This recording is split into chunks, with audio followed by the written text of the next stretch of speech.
All right. Hello. Hello. Can you hear me?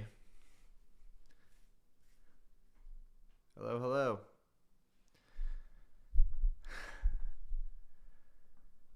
I am here. Let's see. Can you hear me?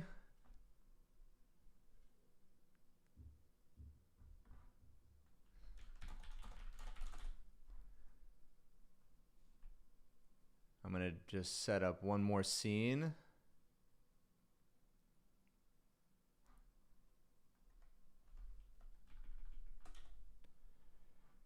All right. Okay, there is a little delay. I see. I see. It's probably because we're streaming in 4K. All right. Hello from Northern Cali. Let's see. Albert. Yeah, that's where I'm at. Cool, cool. Yeah, there is a delay. We'll try to sort that out later.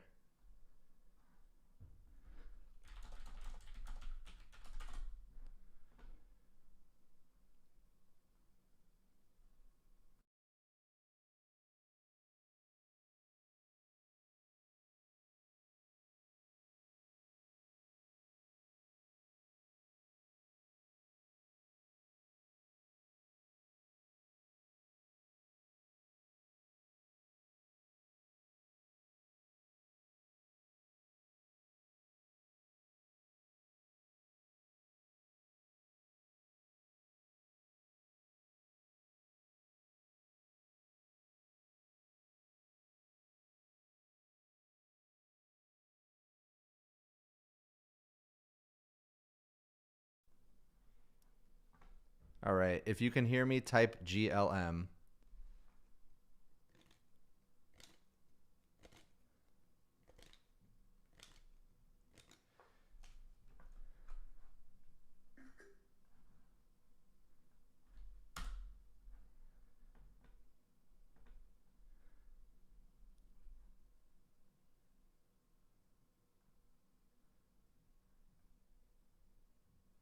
Test, test, test. No, my mic is on. GLM. Wow, yeah, there's a super long delay. Okay, it's probably about 20 seconds right now. Let's see how we can fix that up.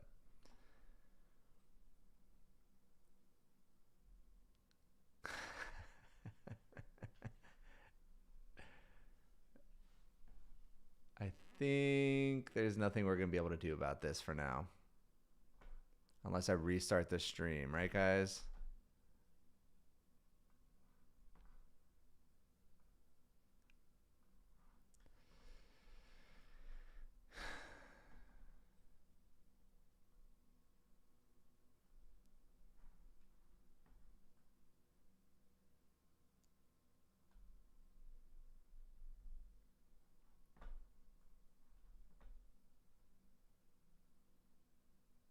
Cannot be changed. Yeah, I can't change the stream. I'd have to stop it. So I think we're just going to be slightly delayed. But that's okay. I wish you could stream at a different rate. Reduced bit rate. Let's see. Stream using a reduced bit rate. There's a deal for streaming a low bandwidth environment. I do not have a low bandwidth environment. Cannot be changed while streaming. Oh, right. Well, you know what? Required bandwidth 45.7 megabytes per second. I definitely have that. Okay, let's get started.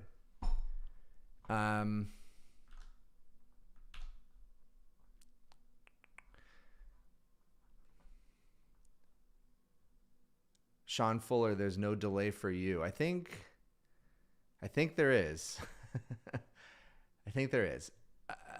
Let's see. We are going to do. Let's see if this works. Bam.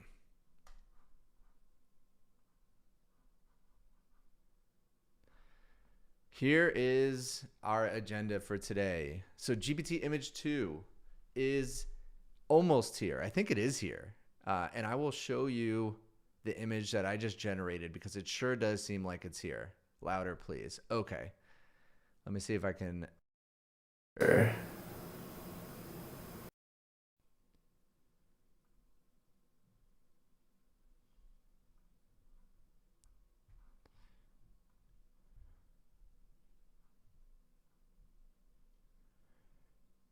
Can everybody tell me if they can hear me okay? I can turn it up slightly. How's that? Test, test, test.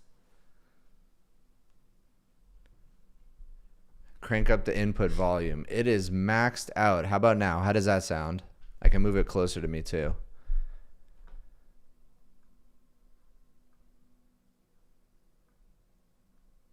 Test, test, test. Distortion.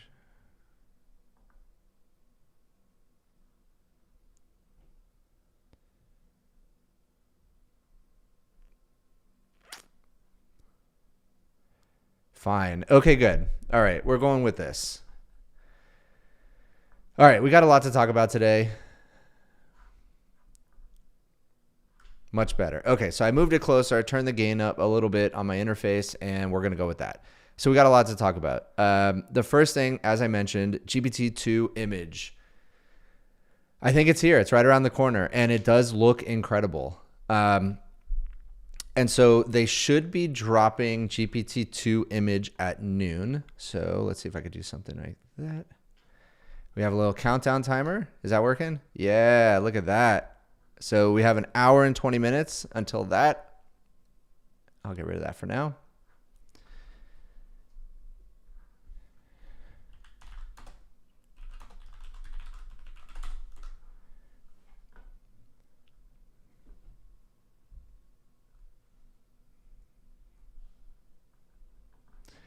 But the first thing I want to talk about before we get into that is children using artificial intelligence. So I'm going to try to record a video while I do this. So I may like stop and repeat things, but we'll see how it goes.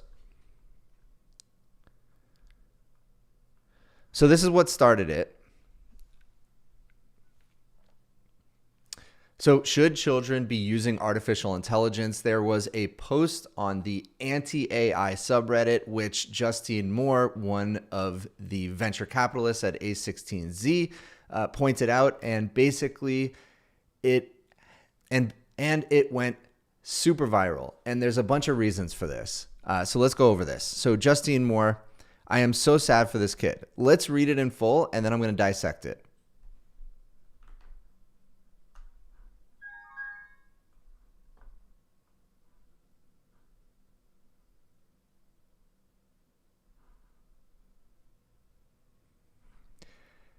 All right, so remember, in the anti-AI subreddit, remember that, okay? Because that's important as we go over all of this. I caught my child using AI. I just caught my 9-year-old using Google AI. She had only been using it off and on for about a week. She talked to it about how to get along better. She talked to it about how to get along better with her little sisters, how to improve her swimming times after a swim meet, and then she used it to help her write fan fiction plot lines for her favorite book series. I just had a long conversation with her about it, and she's devastated. She didn't know it had environmental impacts, and she now fully understands how sycophantic and insidious it is. She's not in trouble, but she's aware we are not to use that again because we don't want her to lose her creativity. I have so many thoughts about this, and it might not be what you think. I have 2 children. I have an 8-year-old and a 3-year-old. And right now, I would not let my 8-year-old use artificial intelligence without me sitting right next to him. Okay? You probably did not expect that, but yes, that is actually what I'm feeling about this. And I'm going to explain why. I'm pretty, generally with my children, I'm pretty anti-technology, which sounds wild because I literally sit on computers all day long and all night long. And I grew up watching TV and I grew up using computers. I grew up playing video games. So it might sound counterintuitive. It might sound contradictory, but actually I would argue that I know better than anybody, or better than most, I should say. But I would argue that I know better than most what the detriments of using technology, especially at an early age, are.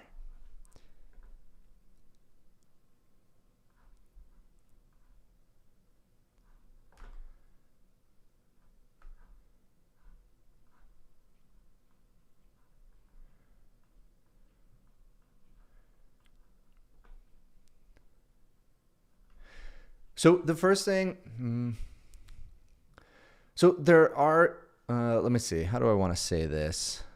100% with me on that. Yep.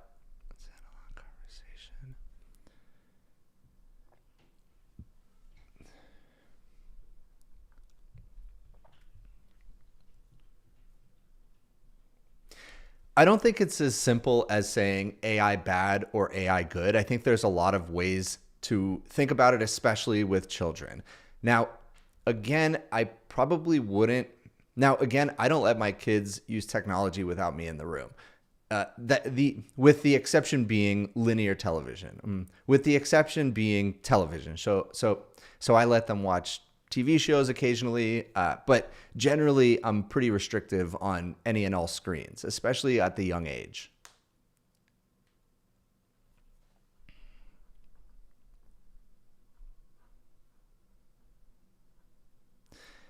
The thing that worries me the most about children and AI is actually what's stated down here, the sycophancy. And if you're not familiar with what that word means, it basically means that AI is extremely agreeable.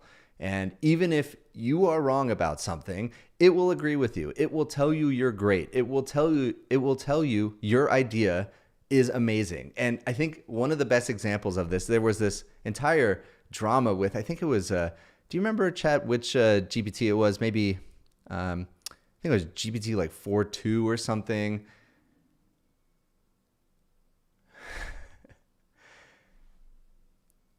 But there was this entire issue with a previous version of ChatGPT that was entirely too agreeable. One of the best examples was somebody who asked it if they should start a shit on a stick business, a literal shit on a stick business. And the AI said, yes, you should invest $30. And AI said, yes, you should invest $30,000 into this shit on a stick business. And it gave reasons why. It said, oh, well, it's very different. Nobody else has done this. If you market it properly, maybe that's the way to make it work. And that was a big problem.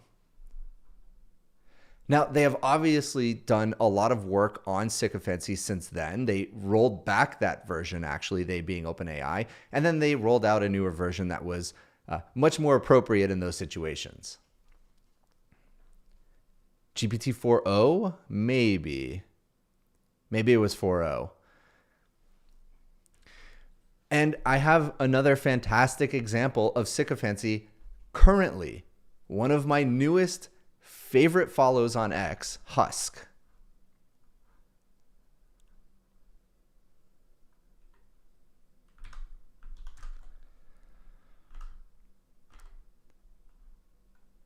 All right, so this is a minute long. I want to watch it together. Let me make sure we can all see this.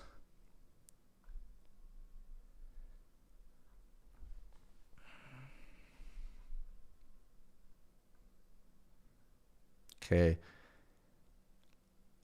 All right, so this is Husk, and he is one of the best follows, highly recommended. But basically what he does is he gets AI to say and do things that are obviously wrong or sycophantic or just weird. Here's an example. He's basically saying, can we trust AI for fashion advice? He's wearing this little hat. You know what? Let me just play the video. Enjoy. What do you think of my new hat?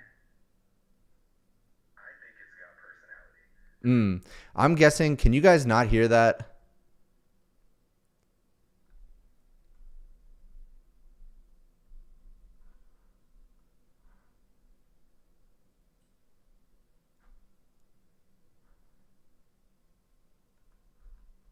Can you guys hear this right now? And it's giving off a laid back vibe.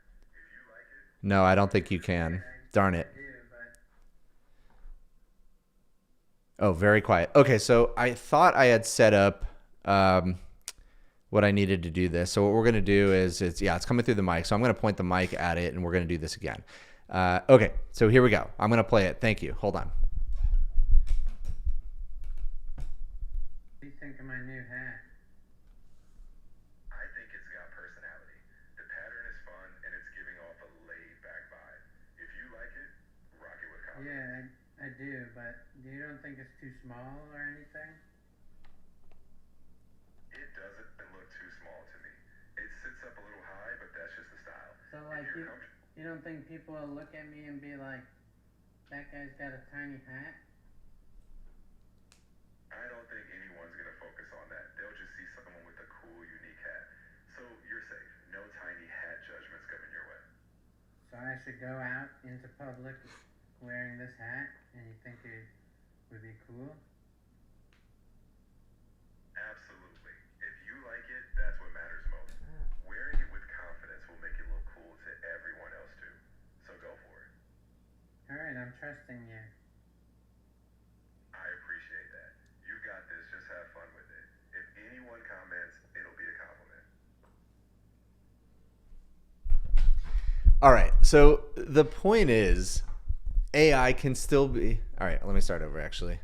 All right. So the point is, AI can still be very sycophantic, even with all the fixes that they put in place. There are multiple examples of Husk specifically pointing out how wrong, how much hallucination, how sycophantic AI can still be. So it is still a problem. Now, take that and apply it to children. Imagine a child is having a conversation. A child's mind is not fully formed, and they're having a conversation about something they're unsure about, and all of a sudden they get convinced of something that is untrue or maybe socially not acceptable. Whatever it is, that is a big problem. Now, I want to give a specific example from my personal life. I was just the other day in the car with my son, and I had mentioned, thinking it was so obvious, thinking he already knew it. I said, AI, I think, made a mistake there.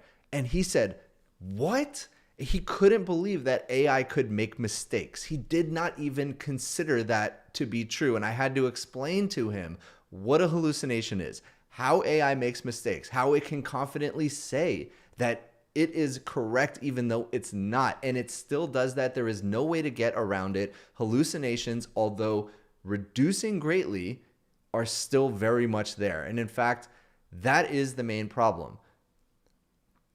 Between hallucinations and sycophancy and the previous term of AI psychosis, basically, let me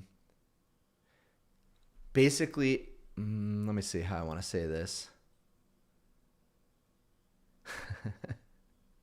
I do know I can do test streams, yes, but we do it live here. That's what we do. Thank you, Bruno.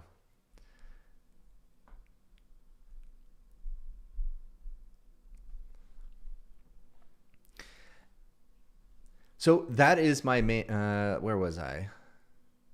I need to stop getting distracted here.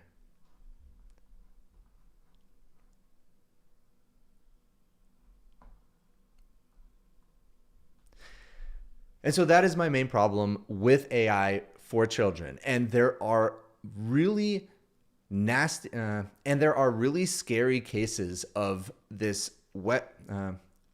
service called Character AI, where children or teens basically developed these really deep relationships with artificial intelligence, with a character that they had developed through role play. And they really did. They thought they got to, and they really did. They got to this point in which they thought it was real. They thought it was an actual character, and they developed feelings for it. And then that character convinced them to do things that were not safe.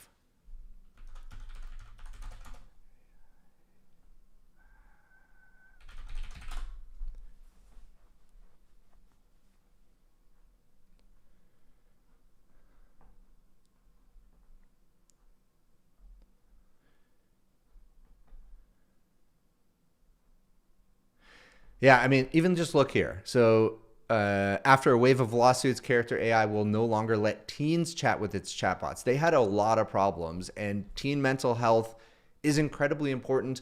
And of course, there's a lot of analogies to be drawn with social media. Social media was incredibly detrimental to teen mental health.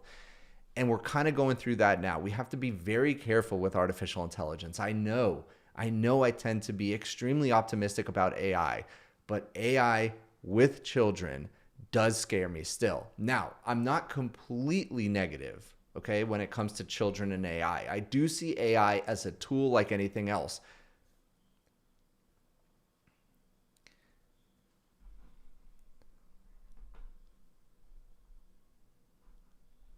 Used in the right way, it can be really powerful. It can help. I mean, some of these use cases that the daughter, I think it's a daughter. Yeah. Some of these use cases that the daughter mentioned, like how to get along better with her little sisters, how to improve her swimming times after a swim meet.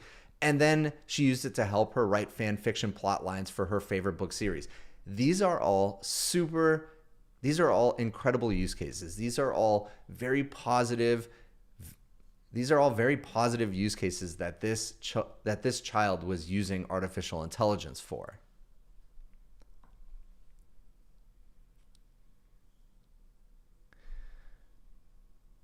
So of all the arguments that this parent put forth, the only one I really agree with is the sycophancy issue and this tendency for a child who has a very elastic mind to potentially think that AI is a real person and to develop a relationship with it to the detriment of their actual social well-being with other human children.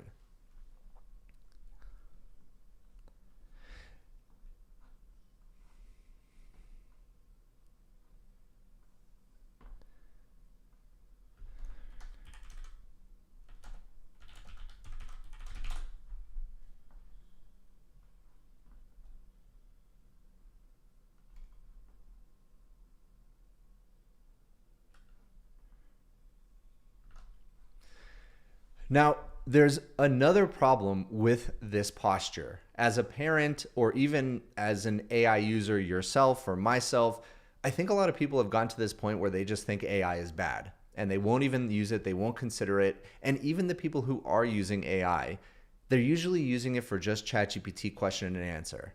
They're not understanding what the frontier of users are doing. If you're watching this channel, you're probably more towards the frontier.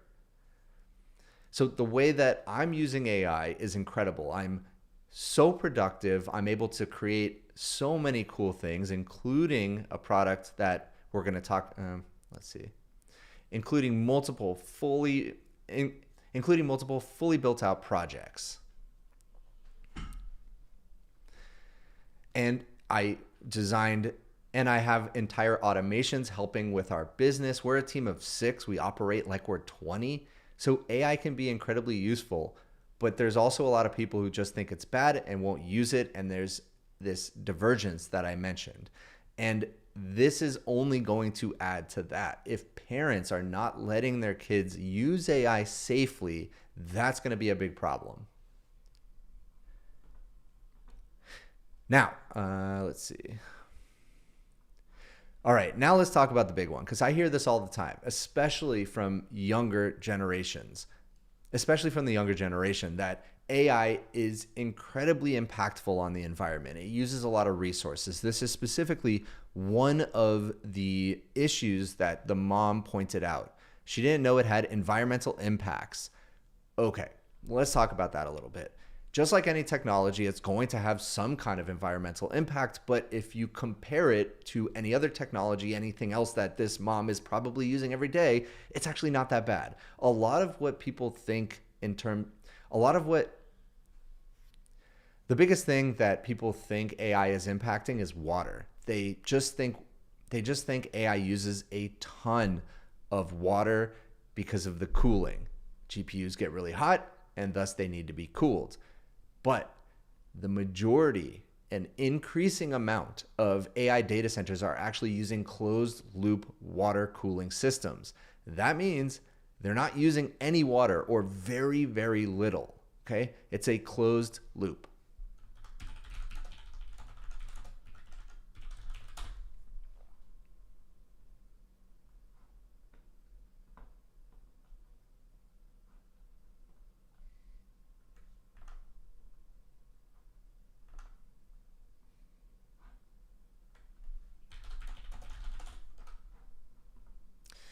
Cool. Oracle.com doesn't want to load. That's nice. Oh, there we go. Okay. Okay, so this is what a closed loop water system looks like. This is a data center, okay? The heat comes off the water, cools it, it goes through a radiator, the heat gets expelled out of the radiator, and thus it cools off. Now, the one thing you do not see here is an external water source or any waste of water. You do not see that because that does not happen. The actual primary way that most data centers get cooled today is actually air cooled. They are moving more and more towards water because it's more efficient and they're able to cool data centers at a better rate. But typically it is air cooled, and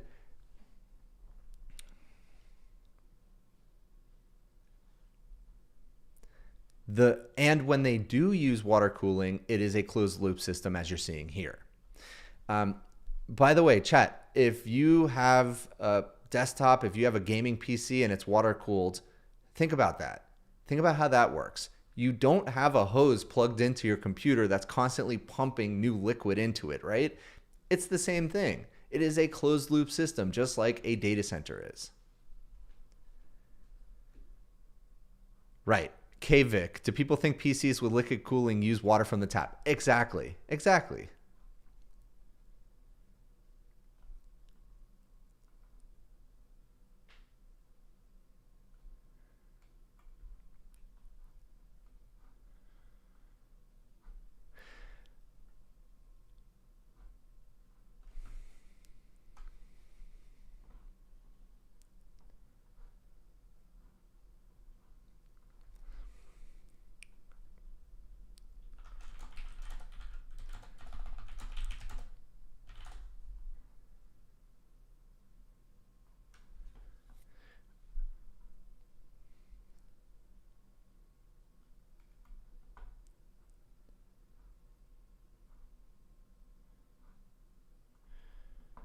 I mean,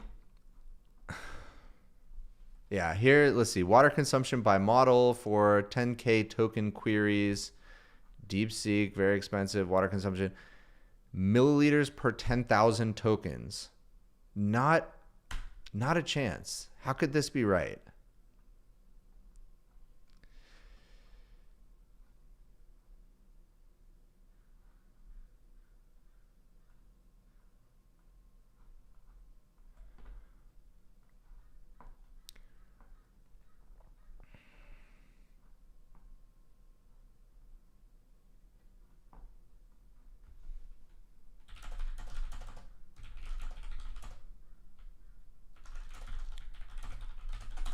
So let's see if it's for a closed loop water cooling system. Let's see what it says.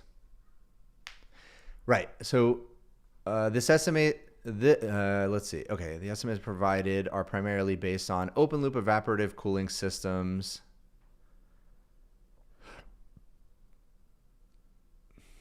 Right. So like if you're looking at the cooling type, open loop, which basically doesn't really exist, closed loop, water site or on-site water, negligible, power plant water, higher, okay. Air cooled, 0.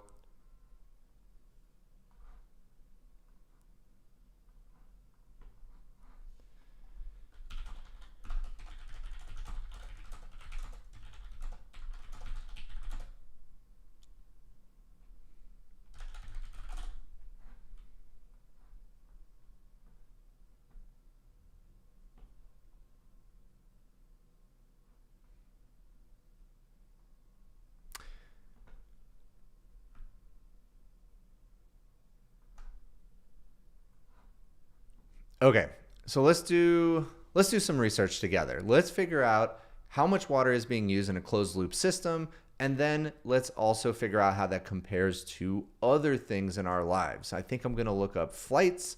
We should also look up cars. We should also I think I'm also going to look up flights, cars, maybe clothing, and also just energy consumption and environmental impact in general of the different things in our life, including artificial intelligence. Let's start with water.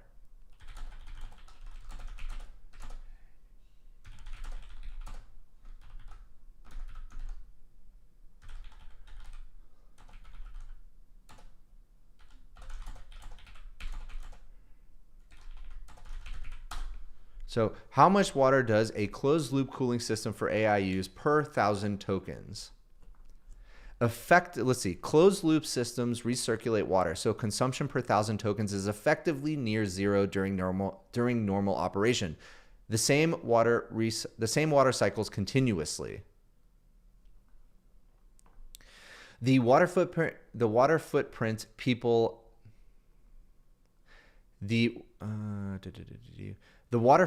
people usually cite, so 10 to 50 milliliters per 10 to 50 queries for GPT class models, comes from evaporative cooling towers, open loop or hybrid, okay, and power generation, which is indirect.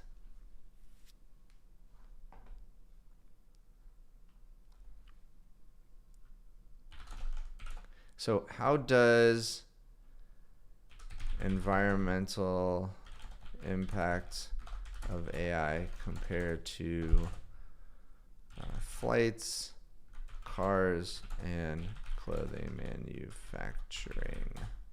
Oh, I spelled that wrong. So how does environmental impact of AI compare to flights, cars, and clothing manufacturing? So per use scale, it's using a fraction. Look at this, right? 0.3 to 3 grams of CO2, varies by model. A kilometer of driving your car, 170 grams. 1 kilometer flying economy, 90 to 150 grams. A cotton t-shirt, 2,000 to 7,000 grams. 1 pair of jeans, 20,000 to 30,000 grams of CO2. Okay? So if we look at the sector level scale, aviation, 2.5% of global emissions, road transport, 12%, fashion and textiles, 2 to 8%, data centers overall, 1 to 1.5%. And in fact, I would make an argument that the investment into building out these data centers is incredibly important because AI is the same technology that is likely going to do things like solve climate change and potentially solve cancer or potentially cure cancer. So the upside to investing in this AI is really tremendous.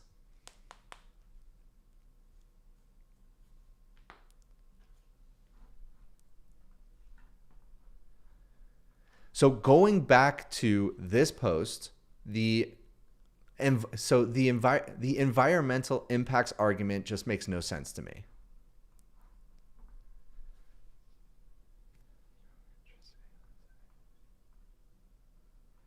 Okay, so we talked about hallucinations. We talked about sycophancy. Social media comparison. So I think this is probably another important one. Mental health, children's mental health is obviously delicate and important to think about. That's the part that I'm most worried about.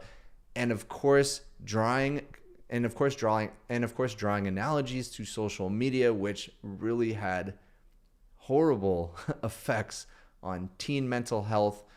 There's a lot to think about here.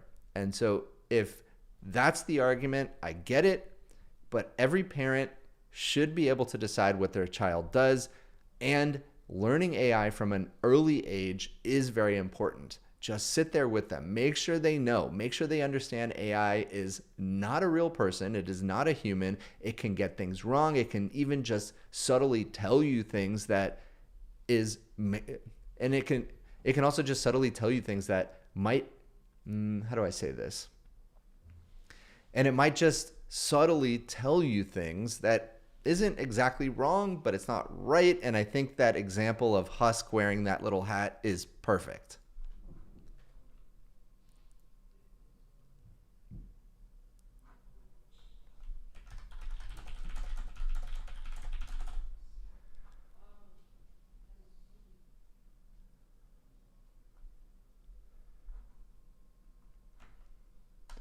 All right, MacJam, pretty sure 30 to 40% of data centers still use open loop evaporative cooling systems. They're moving away from it, but it's not a small amount. Okay, let's go check.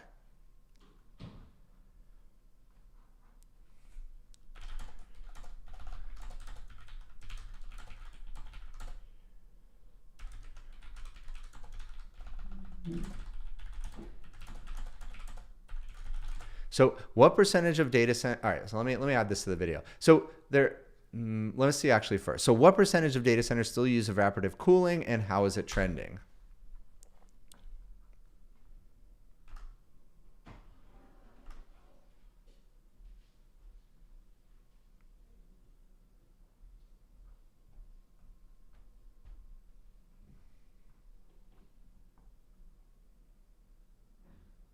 Okay.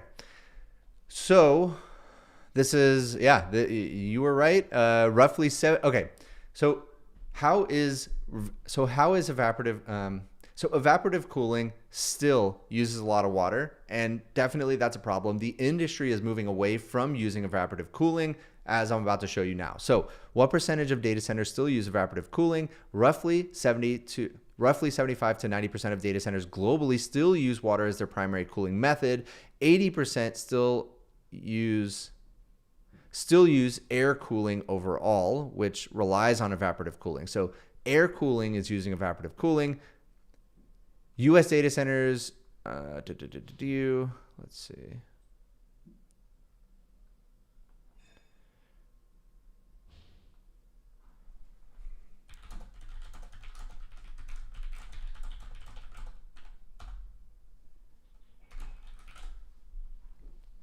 So I think, let's see how the trend is going.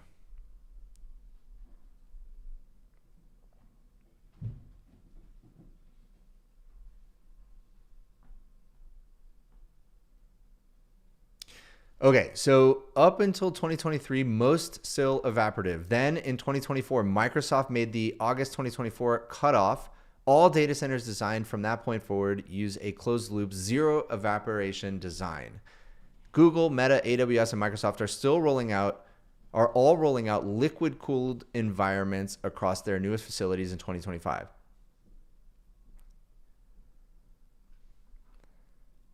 All right, and we actually have somebody on the team, Jonah, who is kind of let's see. And we actually have somebody on the team. His name is Jonah, and he knows a lot about this. I'm going to bring him on to talk a little bit about it. Give me a second, Jonah. Let's see, what is the right one?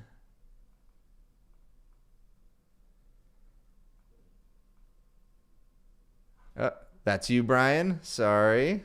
Hello, hello.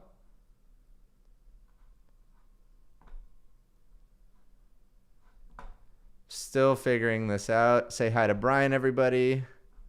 Bam, we got Jonah. Jonah, can you say something? Hello, can you hear me? Yes. All right, everybody. This is Jonah. He's a researcher on our team. Maybe give like a little background on your background just for 30 seconds or so, and then tell us what you think and go for it. I'm going to mute.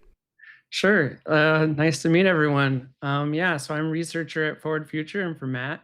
My background is I'm an academic.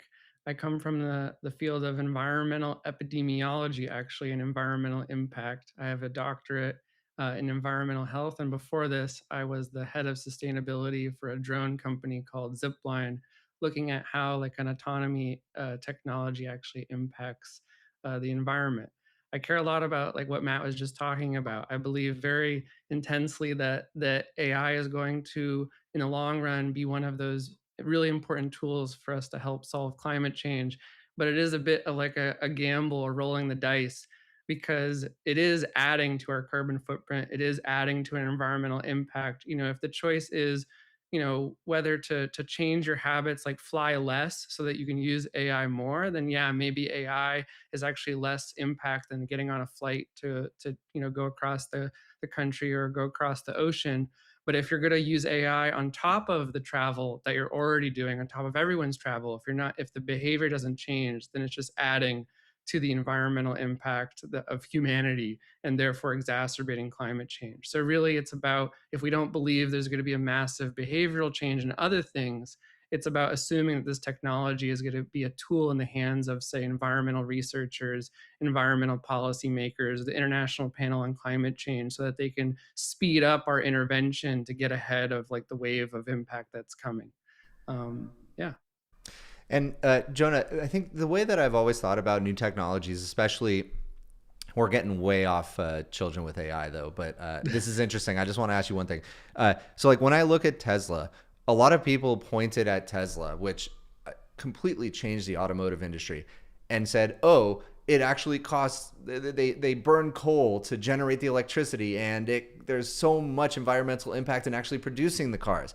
And so that argument never made a lot of sense to me, because when you invest in a new technology, that technology gets more efficient, and then you look for other parts of the production line, the production process, to optimize after that. So even though the cars themselves might be expensive in terms of carbon to produce, all of a sudden we now have electric vehicles on the road. We have an entire industry that almost transformed pretty much overnight, and the overall impact in the long term is actually very positive. Am I wrong?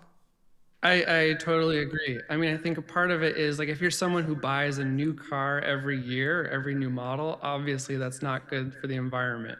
But if you're like replacing an old car that you have to replace anyway because you've had it for 10 or 20 years or 200,000 miles, it's a lot better to buy an EV that we're now seeing like Teslas have actually a very long life cycle. We're able to sell them and resell them. On top of that, you didn't even mention the fact that you're not breathing the stuff that comes out of the car with an EV. So like the air that we're breathing is significantly better. In California, where you and I live, that alone has significantly improved the quality of the air in places like Los Angeles and the Bay Area. So I think as long as we make sure that these cars have a long life cycle, they're being produced with supply chains that have environmentally sound procedures, like are not using open pit mining for rare earth minerals as much as possible. And then on top of that, with autonomy, like you mentioned in EVs, if that can reduce traffic, like if all the cars are talking to each other, so there's no rubbernecking, so like you just like all the cars drive themselves and there's less traffic, less idling time, that's significantly less emissions and improved environmental impact as well. So I think there's so many benefits to sort of fleet turnover, and that is actually one of the main levers in like the state of California that they're using to improve the state's environmental impact. All right, Jonah, thank you. Thanks for joining. Thanks so much. Let me see how to get you out of here. Awesome. All right, Bye. There we go. Hey, Ashney, thanks for letting us know about the echo, and hopefully we can clear that in post. I will have to either throw AirPods in, which I don't like doing, or right.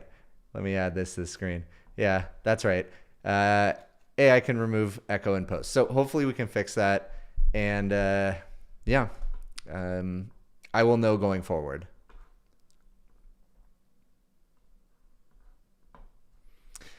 All right, so I think that's it on this topic. Let me think if I want to say anything else here about kids and AI. I'll just end. So I'm going to end on one thing.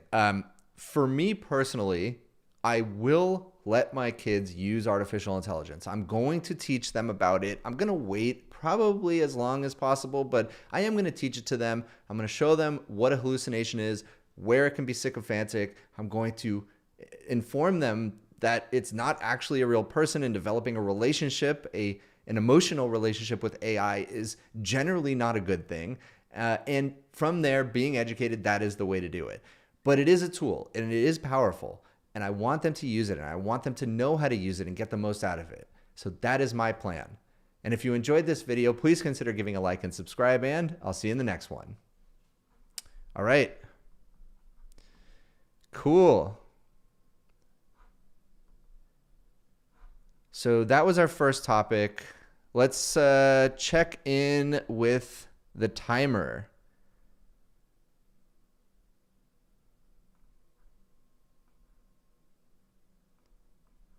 How much time do we have left? 41 minutes. 41 minutes until GPT Image 2.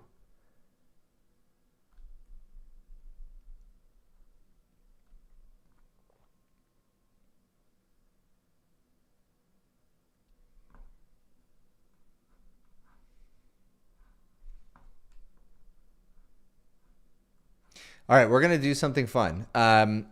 Last stream, I told you about this little project I was building, Journey Chat. Brian, would you mind sharing this in chat?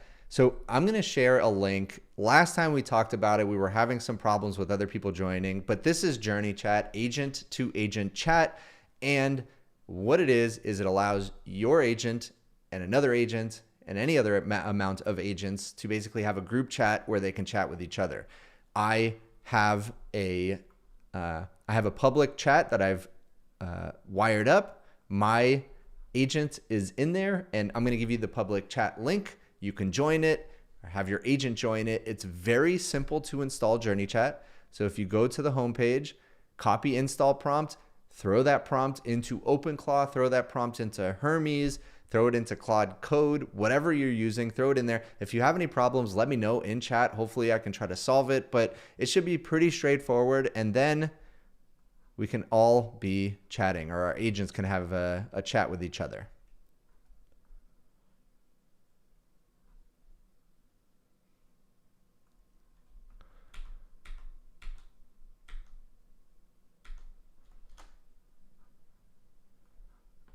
All right. I am going to be right back. Give me about 2 minutes.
All right. So the next thing I want to talk about is AI psychosis. So I'm going to do an intro. Let's see. The delay is kind of killing me because I have to ping my team in Slack. So give me 1 second.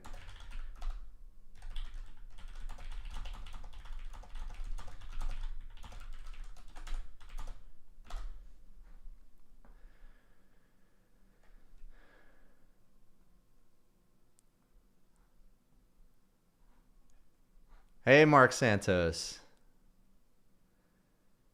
What are your thoughts? Let me bring you on. There we go. What are your thoughts on Opus 4.7? I feel like it's worse than 4.6. I've been enjoying it.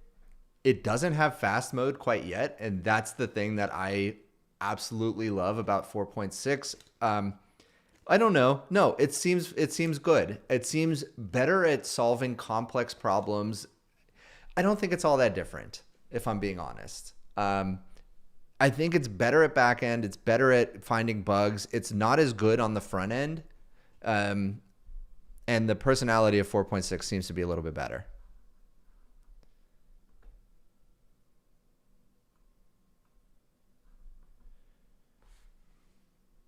Okay, so I'm going to record this next video. By the way, 36 minutes left. Let me remove that from the screen until GPT Image 2 comes.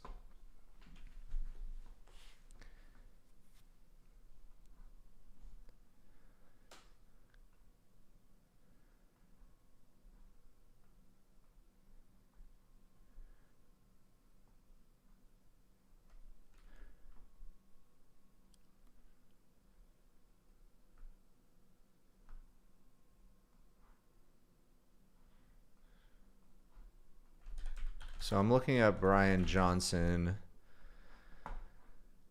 Let's see. He just put out a post.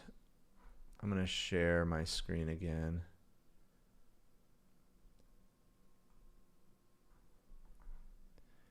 Okay, here we go. All right. So let's talk about AI psychosis.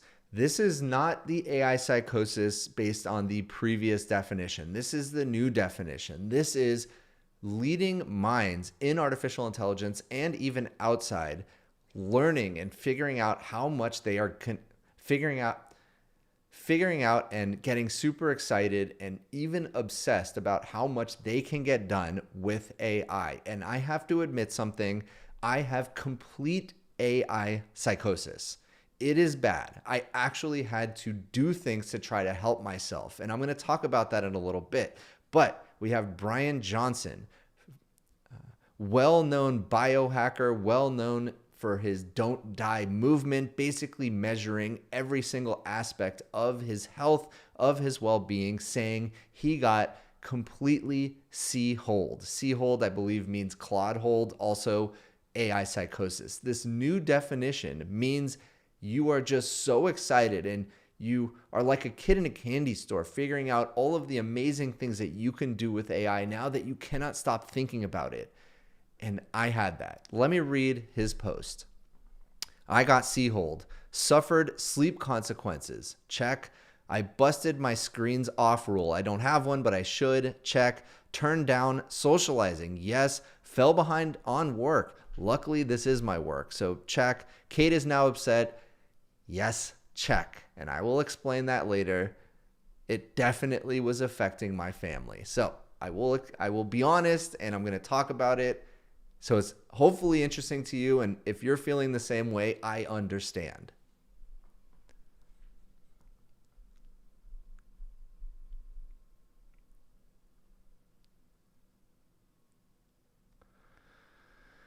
AI is preposterous. As close to magic as I've experienced, except a seed becoming a tree and a zygote becoming a baby. It started on April 2nd when Karpathy shared LLM knowledge bases. Okay, this was, maybe I should show that.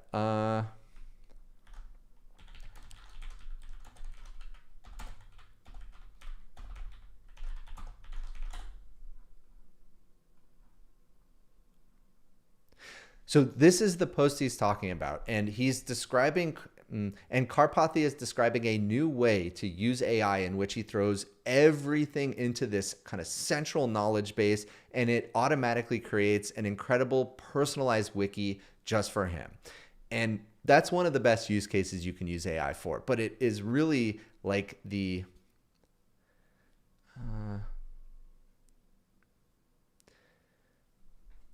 what's it called? The like when you, it's not like entry drug, but it's when you do one drug and it leads to another. What's the term for that?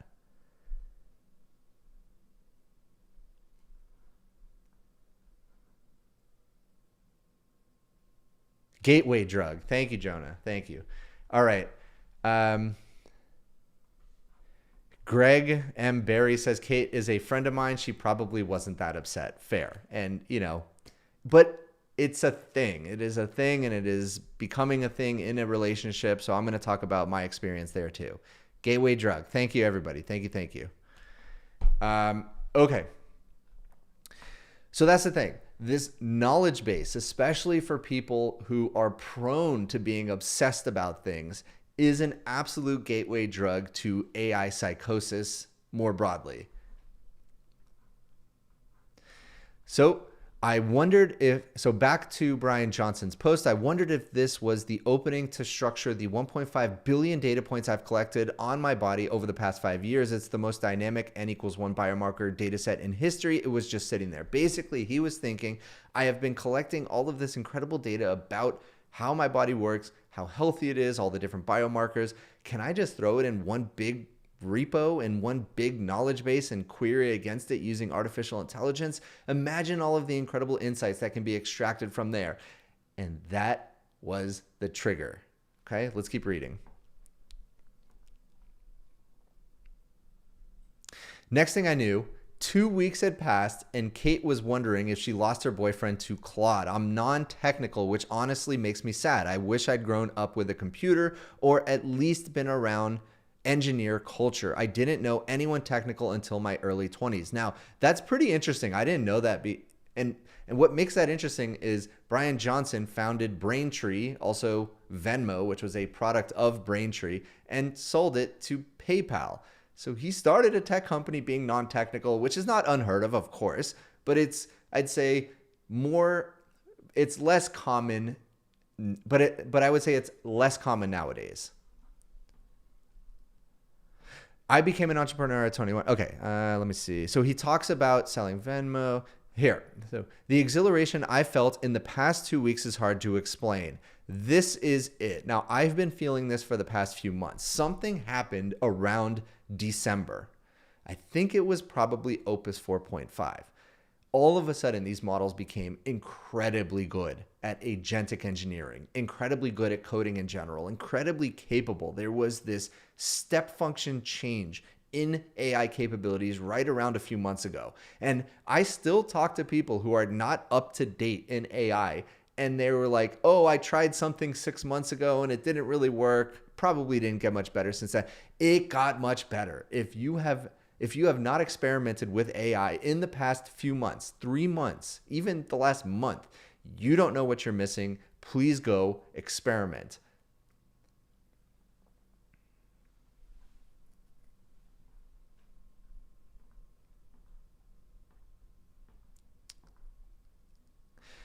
The 1.5, so back to this article, the 1.5 billion data points. So back to this post, the 1.5 billion data points became a functional database, queryable and microscope into my 70 trillion cells. Okay, so he talked about basically taking everything and putting it all into this central repository. Here's the little last line. It's buggy, breaks, and the data needs to be cleaned, but damn, it's cool. And I have felt this. I haven't built anything in years. And only in the last 2 months, I've built 2 separate projects with JourneyChat.ai and JourneyKits.ai. And I am having more fun building than ever. I am able to just talk in natural language. I don't have to get all the, what's the right way? I don't have to get all the spider webs off of my mind and how I used to code. I was an engineer for years. I started multiple tech companies. And so I'm very familiar with coding, but I haven't done it in a year. So I'm rusty. And so the ability to actually just speak with natural language and create things, and the speed at which I'm able to do that is exhilarating. And I became obsessed, very similar to what Brian Johnson is saying. I would literally wake up first thing in the morning. I would grab my laptop and I would start agents. And in between meetings, leading up to meetings, literally 1 minute before the meeting, I would kick off agents just so I knew they were building something while I was in the meeting. And then right before bed, I would stay up late. My sleep got all messed up. I would constantly be on my laptop and I would kick off agents right before bed. And luckily, Cursor has these long-running agents and cloud agents, so I would just kick them off, put on grind mode, long-running mode, close my laptop, and know it was going to run for hours. And it really did affect me. Okay, I would be out at dinner. I would be at a movie, and I would take out my phone and just make sure those agents were running. And if they were done, I would look at the response, I would look at the output, and I would iterate on it. And I was obsessed. And to be honest, I still am. I have just learned to control it a little bit better now.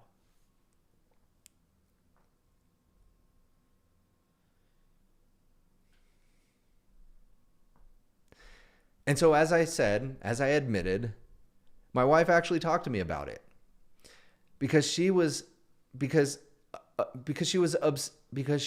understandably feeling ignored. All I could think about was building cool stuff, and being present for my wife, being present for my kids is more important than anything. So she let me know, and I've been trying to adjust. Now, I will also admit my enthusiasm and obsession have not gone anywhere. I am more excited than ever. I'm building more than ever, but I'm also trying to be realistic and I'm trying to be fair with my time. And so let's continue. That's exactly what Brian Johnson was feeling.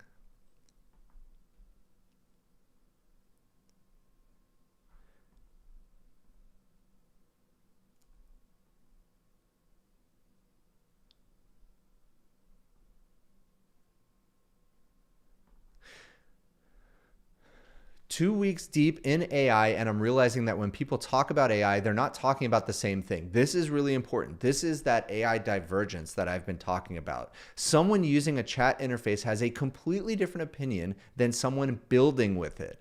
Very important. And that chasm deepens for the people seeing what's coming next, but isn't yet public. Society can't have a coherent conversation about AI because everyone's intuitions are calibrated to a different version of it. Not only the people who are building with it, but the people who are specifically using certain tools, Cursor, Claude Code, Codex, and only the ones that are paying for it and using the current frontier of models. Their experience is very different. And so if you don't have that obsession, it might be because you're not using the latest tools. So go try them, but just be careful.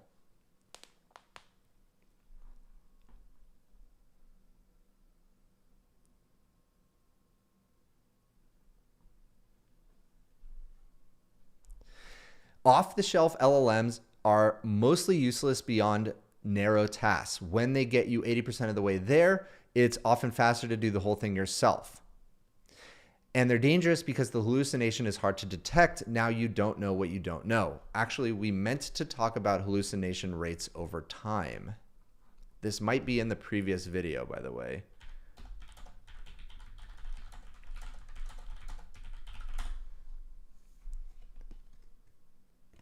It's kind of funny that I'm looking up hallucination rates for Claude in Claude.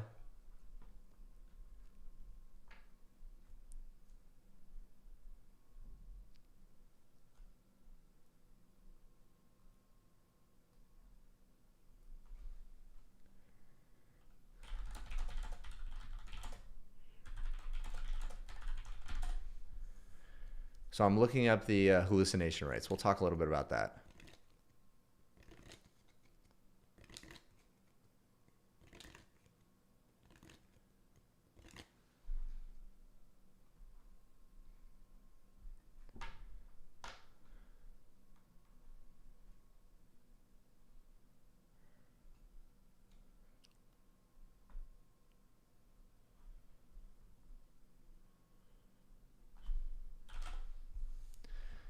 All right, let's see if we can get an image.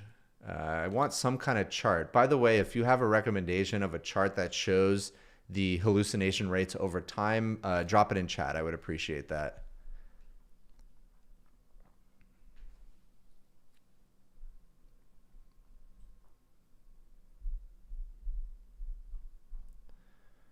Okay, Opus 4.5 system card in PDF. The sandbox can't reach. Okay, ridiculous. Come on, Claude. All right, let's see.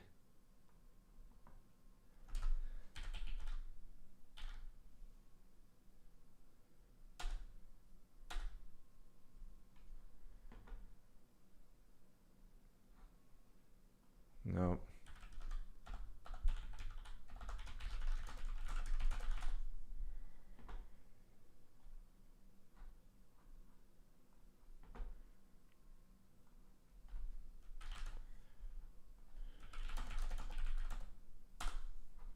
Let's see if Google Gemini can get it. I've actually, by the way, always find Google Gemini to be better at, if I know what I'm looking for and I just can't find it, it finds it a lot better for me than Claude or ChatGPT. So that's what I use Google and Google Gemini for.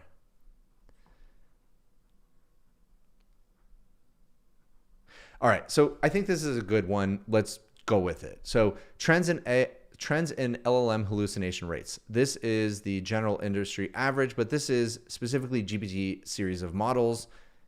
And let's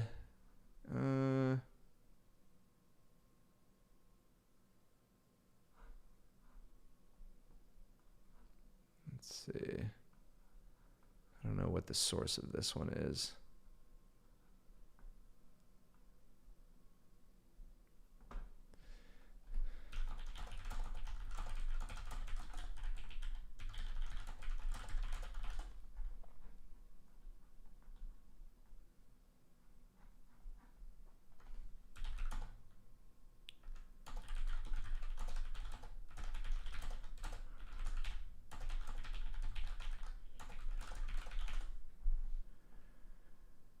Adam Vincent builds Claude 4.7 Opus is 5.8, 4.5 is 8% for bullshit bench. Okay. Is that a thing? Yes, it is. Ah, yes.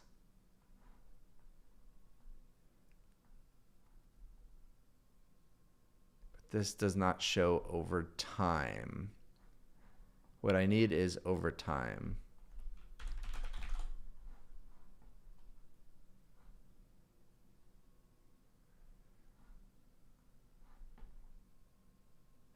Okay. I think this is actually the best one. So here's something called Bullshit Bench, and it shows how these models have progressed over time. And what we're seeing, if we look down here, we can see some of these older models, Claude Sonnet 4. And as we progress up towards the top, you can see these are the more recent models. Green is good, clear pushback, partial challenge, accepted nonsense becomes very, very... becomes a lot better, especially look at the top 7, okay? All from Claude. They have worked really hard on this specific benchmark, on this specific, on hallucinations in general. Okay. So let's see.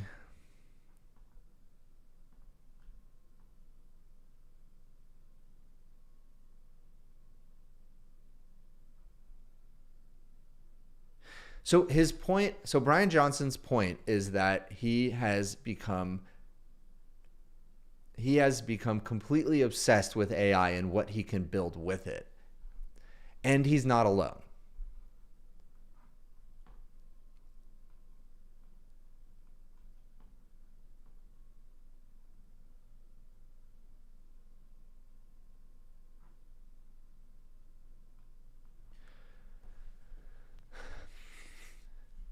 Here is Gary Tan, who has obvious AI psychosis. And I don't say that in a derogatory sense. I say that as somebody who also has it and kind of likes it. It's amazing and it's exciting. So here's Gary Tan. He is an engineer. He is now president of Y Combinator, and he hasn't coded in a while. But he says, I came back to code because AI made it possible for me to build at a level I couldn't before. I'm not coding despite being CEO of YC. I'm coding because this is the most important technological shift since the internet, and I'd be an idiot to experience it from the bleachers. I'm 45, running the most important startup institution in the world, and I can ship production software at 2 a.m. That's not a distraction from the job. That is the job understood correctly. But it's more than that. If you look at his releases, if you see how much he's producing, if you just look at his tweets, I mean, if we click into him, let's see. So 3 minutes ago, I mean, he's literally, as I'm recording this video 3 minutes ago, he is posting about landing more PRs. He's talking about Gbrain, that's his new product.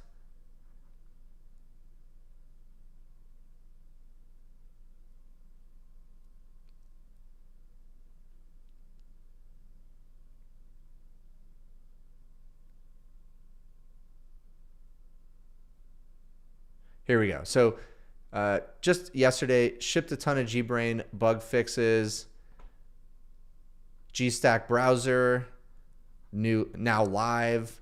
I mean, if you just follow Gary, you can see how much he's writing most of the day. Okay, so he spends a lot of time on this. And that's the point. There are a lot of people with AI psychosis right now. And we're trying to figure out how to handle it. How can we be so obsessed? How can we enjoy coding so much and building so much, but also balance?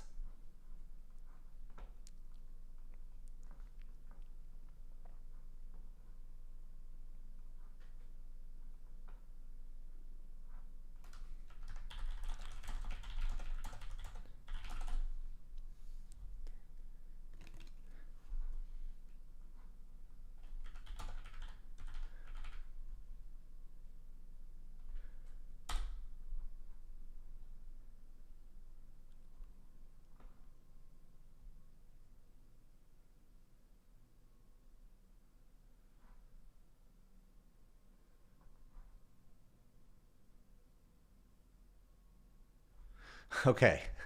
I forgot I actually wrote a post about it. This was 2-3 weeks ago. I'm on vacation with my family. I read about Mythos. Okay. So it's not just building, but it's the rate of progress that has me absolutely obsessed. I read about Mythos and I couldn't relax the rest of the day. I'm completely stunned. I already have a severe case of AI psychosis and I don't know what to call this now. And when these new step function changes happen in AI, it reinvigorates that obsession in me, even though it's peaking at any given time. So it's just, it feels nonstop. It feels like I can't keep up. And if you feel the same way, just know you're not alone here. It's exciting, but we also have to balance it with being present in the real world.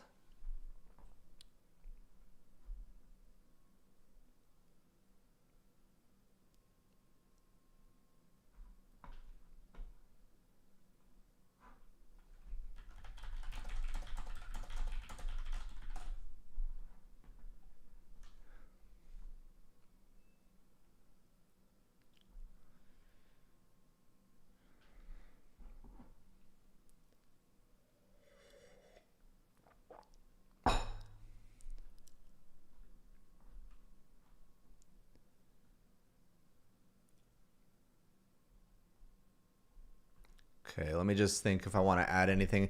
Chad, did I miss anything in this video? Should I talk about anything else? Let me know. Otherwise, I'm going to close it out and then we get to the next topic.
So I see a lot of people saying that AI psychosis might be the wrong word.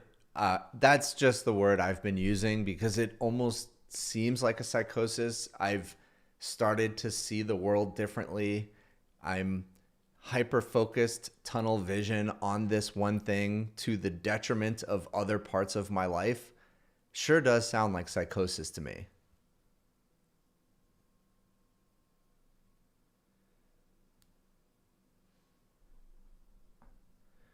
All right, so we're going to close out the video now.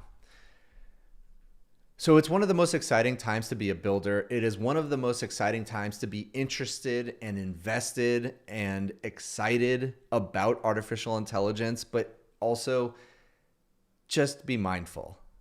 Just be mindful of the real world. Go touch grass every once in a while. I know it's weird for me to be saying that, but I do believe it. And I'm talking to myself mostly. If you enjoyed this video, please consider giving a like and subscribe, and I'll see you in the next one. Maybe I'll do a transition. You guys get to see my transitions here. What's a good transition for an AI psychosis video to transition into a sponsor?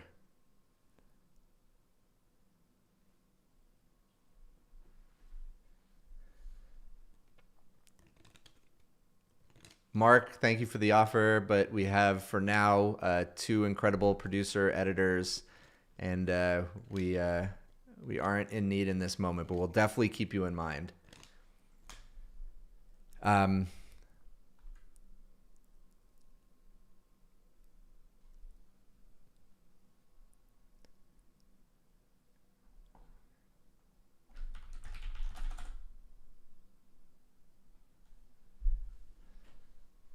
Yeah, we're going to get to GPT Image 2 in a moment. We have about 10 minutes before the launch. Just I'm going to close out this video and then we'll do that. There were a few other things I wanted to talk about.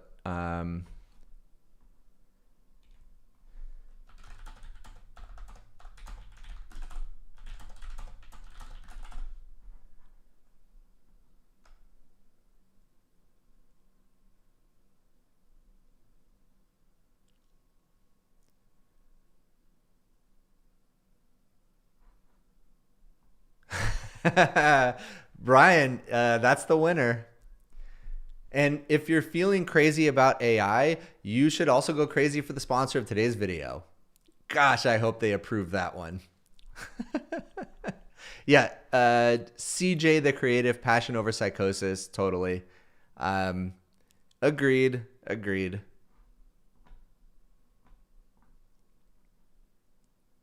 All right.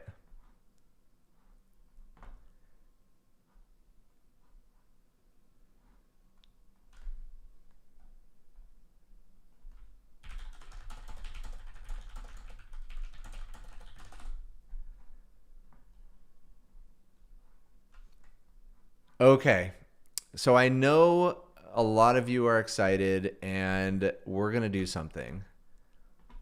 We're going to put on the countdown. Okay, here is the countdown. I'm going to make it a little bit bigger actually now. GPT Image 2 coming very soon. 8 minutes away. Okay. And we're going to bring on producer Brian as soon as I figure out how to do that. Oh, he's gone.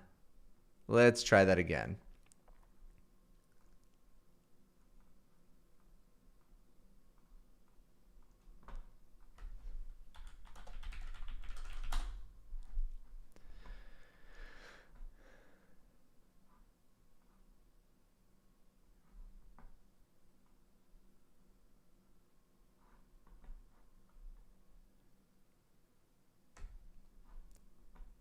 All right. Tell me in chat, who is excited for GPT Image 2? Also, drop the prompts you want me to test. Drop them in there. And I'll favorite them and we'll try a few of them. All right. Brian, you ready? Here we go. Assign guest 1 and boom. Brian. Are we ready? Welcome. I think this is your first time on camera on the channel? Not quite. I've got a joke to deliver, but I might be echoing. We have to confirm that first. I got it. Are we good? Okay.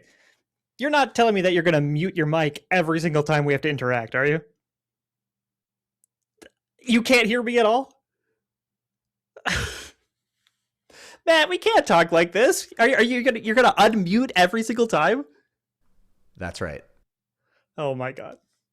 My debut on your stream was right before Jonah came on. You got me picking my nose for like 30 seconds and then and then you switched over to Jonah. Perfect. Yeah, you're keeping that in the video, by the way. Well, obviously. And it'll say producer Jonah is here, so they'll think it's him. So I think I'm saved there. Matt, I really enjoyed your story. How long ago? So sorry, we're gonna go 2 topics back. You said you were driving in the car with your son and he had the realization moment of, wait, AI can make mistakes? How long ago was that?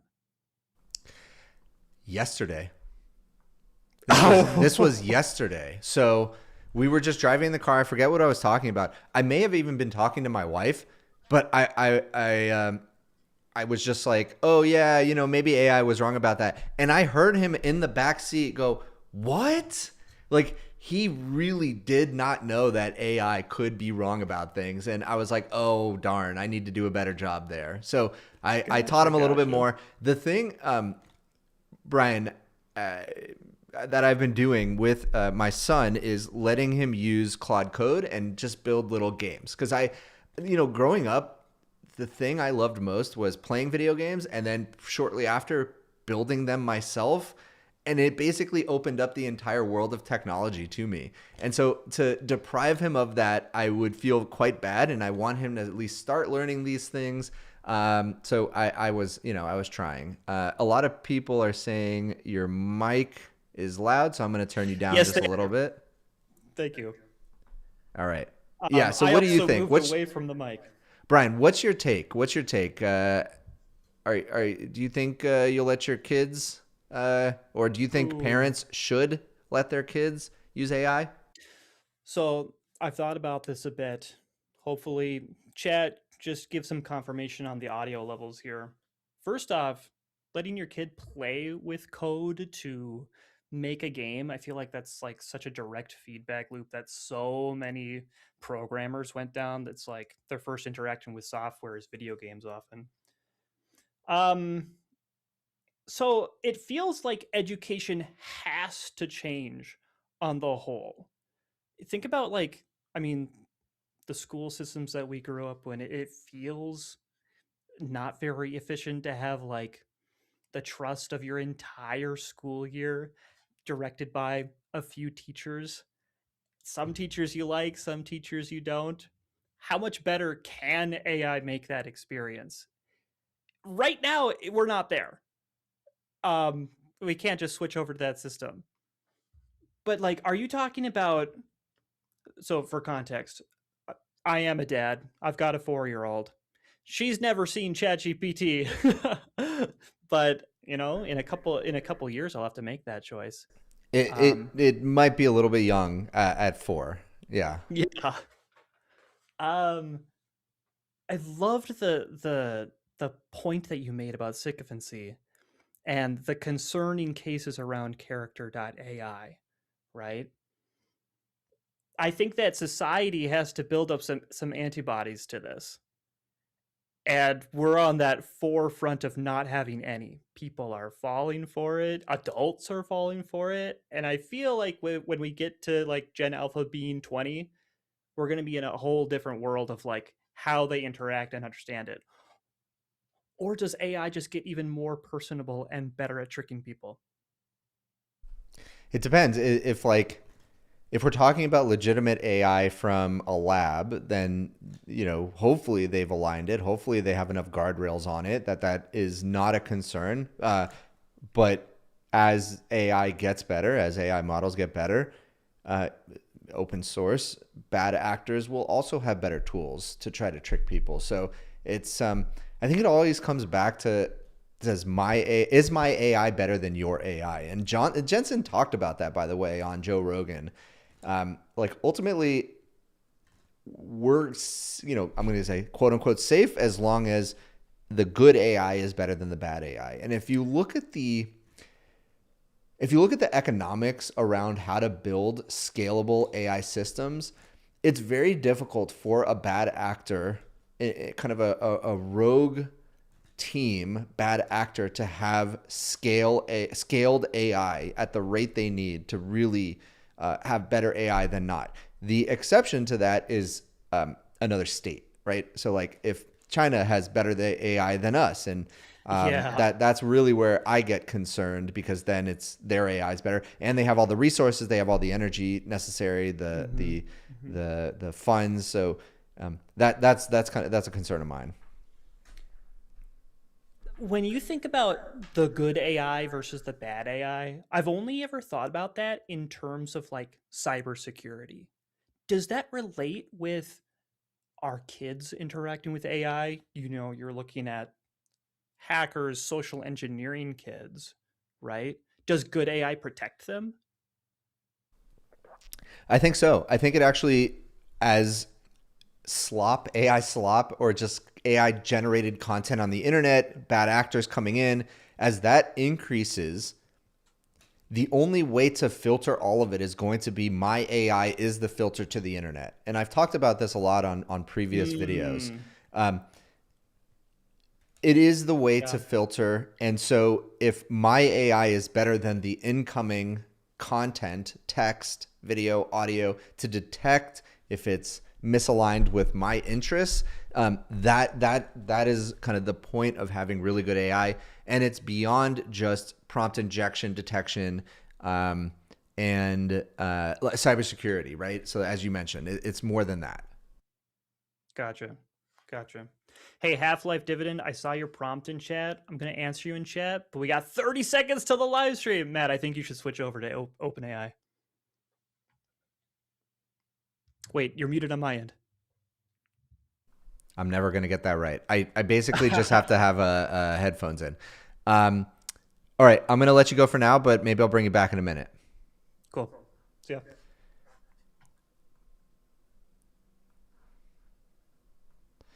All right.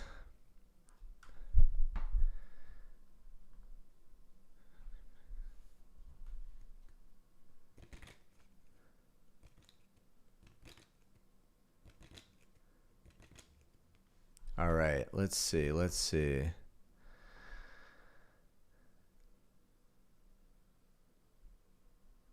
So we should have GPT Image 2 being announced any moment now. I'm going to remove this.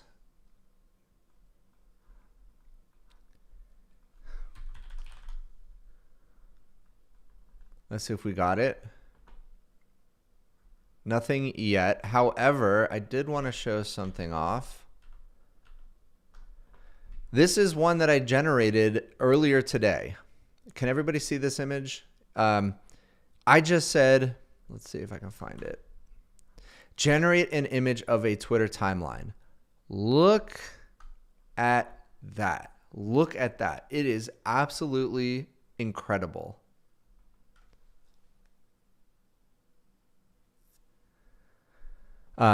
All the text looks correct. The images, the actual interface, really good. Really, really good.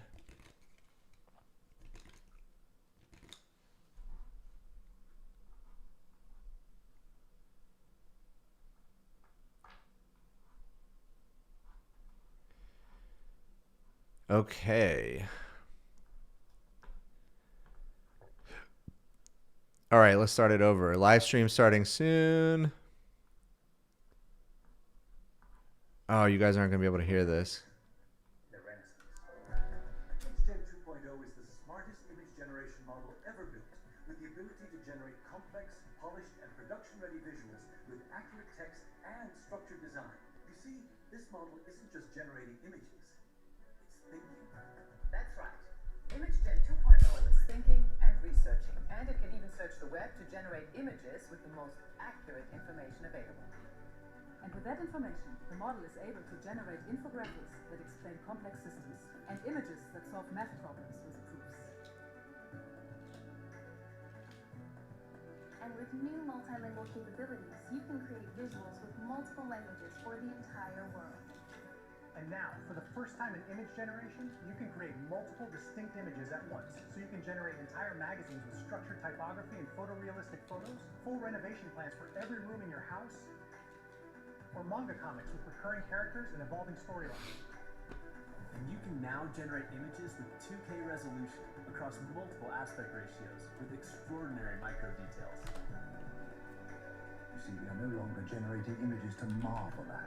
With Images 2.0, we are generating images to discover and navigate, to invent and build, to dream and explore the world, and bring ideas to life.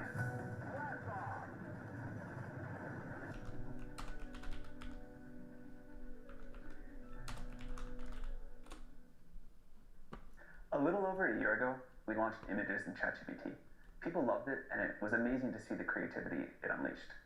But today, we're going to blow way past that with Images 2.0. Images 2.0 is a huge step forward. This is like going from GPT-3 to GPT-4. The ability to create incredible new images, express creativity, and really make beautiful and complex things is quite remarkable. This is an easier thing to just show you than talk about, so I'd like to jump right in. The team really cooked on this one, and we can't wait to see what you'll do with it. It's available right now in ChatGPT and in the API, and here's Gabe to tell you more about it. So hey everyone, I'm Gabe. I'm the research lead for ChatGPT Images. Hi, I'm Kiwan. I'm Kenji. I'm Alex, and we are researchers on the image generation team. So I am very excited about this model, and I think this model is producing images of the same quality. I think it's very hard to explain, but one way I would say it is sort of like they look just normal. They just look like normal images, and one experience looking at these images is that after you look at previous images and you see all the mistakes that the previous model did that you didn't even notice before. I mean, they look great at the time, but I think these images look so much better. Anyway, I'm going to kick off a prompt. Here's a picture of the four of us we took yesterday, and we're going to try and create a magazine cover from this image. So one thing about this model is this model has a lot of breadth and a lot of depth to it. So I think it will be a while, before everyone discovers all the little nooks and crannies of this model. But one thing we notice about this model is that this model is really good at design. So it seems to be really, really deliberate about where it puts the text in the image. And I think it's a live stream. This is fine. I think maybe I need to retry this. Okay. Yes. No, I think it's fine. Oh yeah, great. I think it's fine. Okay, everything's good. Yes. Okay. So let's take a look. So it's really deliberate about where it puts the text in, and the design looks really nice. I remember a time where image generation could barely generate a single word, without making typos. And now, typos are very rare. In fact, it's very hard to even find a single typo. So that's been one of the things that's surprising about the new model is things that I just never thought were possible about cohesion and not making a typo in complex text and a ton of detail in one image. Mm-hmm. It's rare to find a mistake. Yes, it's very rare. You can do a whole paragraph or your full page of text without making a mistake. And the full layout of the magazine. Yeah, full layout of the magazine. All the small text seems to be very well done, and I think the design is really nice. You guys look like a very cool boy band. Yeah. Okay. So we'll be releasing two versions of the model. There was the instant version of the model, which is what you're seeing here, and there's a thinking version of the model. So the thinking version of the model is something that you can toggle using the thinking mode, and it will be available to paid users. And what it does is it deliberates a little bit before it actually generates an image. So it winds up a really good prompt, and it can search the web. It can do a lot. So I'm going to try out this prompt. So last year, we did a version of this prompt where we turned a selfie into an anime. But our new model is so much more powerful. We can actually generate an entire manga from a single prompt. So we can generate like 3 pages of a manga from a single prompt. And I'm just going to kick off this generation, and then Kenji will talk a bit more about it. So this is you selected thinking mode. We're only doing this for paid users for now, and it can do a much more complex image. That is correct. Yeah. So you have to select the thinking mode to get to this mode, and you can generate multiple images at once, and a lot of other very interesting things Kenji will talk about. So I'm going to kick off another prompt here, and I'm not going to spoil it, but it has something to do with the word duct tape. So yes. Okay, I'll hand it over to Kiwon to talk about the instant mode. Okay, thanks, Gabe. Instant mode is a version available to everyone starting from today, which we think is much better visual intelligence compared to our previous models. I especially want to highlight that this is the first image model that is actually useful to our daily lives. As an example, I'm going back to the laptop right now, and I'm asking this model for some help to buy new clothes for my upcoming summer vacation after this lunch. So in this prompt, I'm giving it a portrait image, asking it to suggest me like 8 different nice summer outfits. And in this task, the model needs 2 different kinds of visual intelligence. One is visual understanding, where it actually looks at my image and understand how it looks like and come up with some plans for nice outfits for me. And another axis is visual generation, where it actually turns that planned layout into coherent and organized image.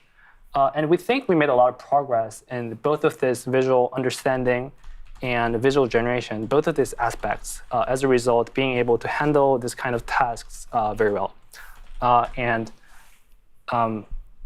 We now have an output for this, where you can see 8 different real cool outfits for me. Kiwon, what do you like the best? I like the first look because I prefer something minimal. I think it's somehow pretty similar to what I'm wearing right now. So maybe inverted colors. So I'm gonna follow up. That's fine. Hey, there we go. I think I got the audio working. I like the first look. Can you zoom into it and make a same style fashion shit of me? One hero, few alternative views,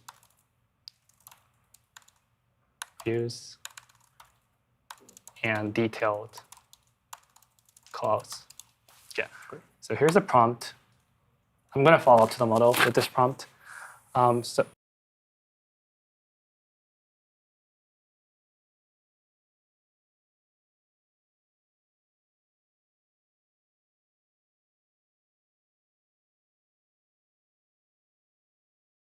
And one really cool thing about this image, I think, is that all of these coding pieces are labeled with corresponding text. Like it shows like all of this sneakers and fitted tee, things like that. And all of these are looking really like B. So this basically shows that our model is much more capable in interleaving a lot of visual figures together with a lot of text, which comes from much improved visual intelligence, essentially. Yes, so now we have the detailed view of myself where you can see me in this outfit and also from like many different angles. It's really like an experience of just going to a store and actually trying this outfit. Cool. So through this demo, I just want to highlight that this new model is no more like an AI image generator that you just gives it a prompt and it returns an image. It's more like an AI that you just interactively talk to. And it's just going to respond to you using images that are very much understandable like this. Now I'm passing it to Kenji, who will be talking about a deeper intelligence in our model called thinking mode. Thanks, Kiwan. A major capability that we've introduced in this model is the ability for image generation to think before it produces its final output. This is particularly useful for very complex prompts, for things that require like web searches, require you to output multiple images that have to maintain coherence with each other, or even for it to check its work before saying, hey, here's your final output. But let's just like look over some examples of this first. Gabe actually kicked off a few of these examples at the start of the live stream. So let's go to the one on the phone, which is the one of him and Sam, the selfie of them, and they created a manga of it. And if we look at the very first image, we can see, yeah, it does look like Gabe and Sam. All right. I think I got the audio working. Yeah. But I think what's even cooler about it is that if you look at the follow-up images, they still look like Gabe and Sam, and they still look like in the style that was originally maintained in the first page. And even better is that the story should be very consistent among pages 1, 2, and 3. All right, I'm going to pause for a second to talk about this. So what makes this new image model so special, and there has been a number of leaks, but what makes this so special seems to be that it is not only an image model, but it actually has world understanding.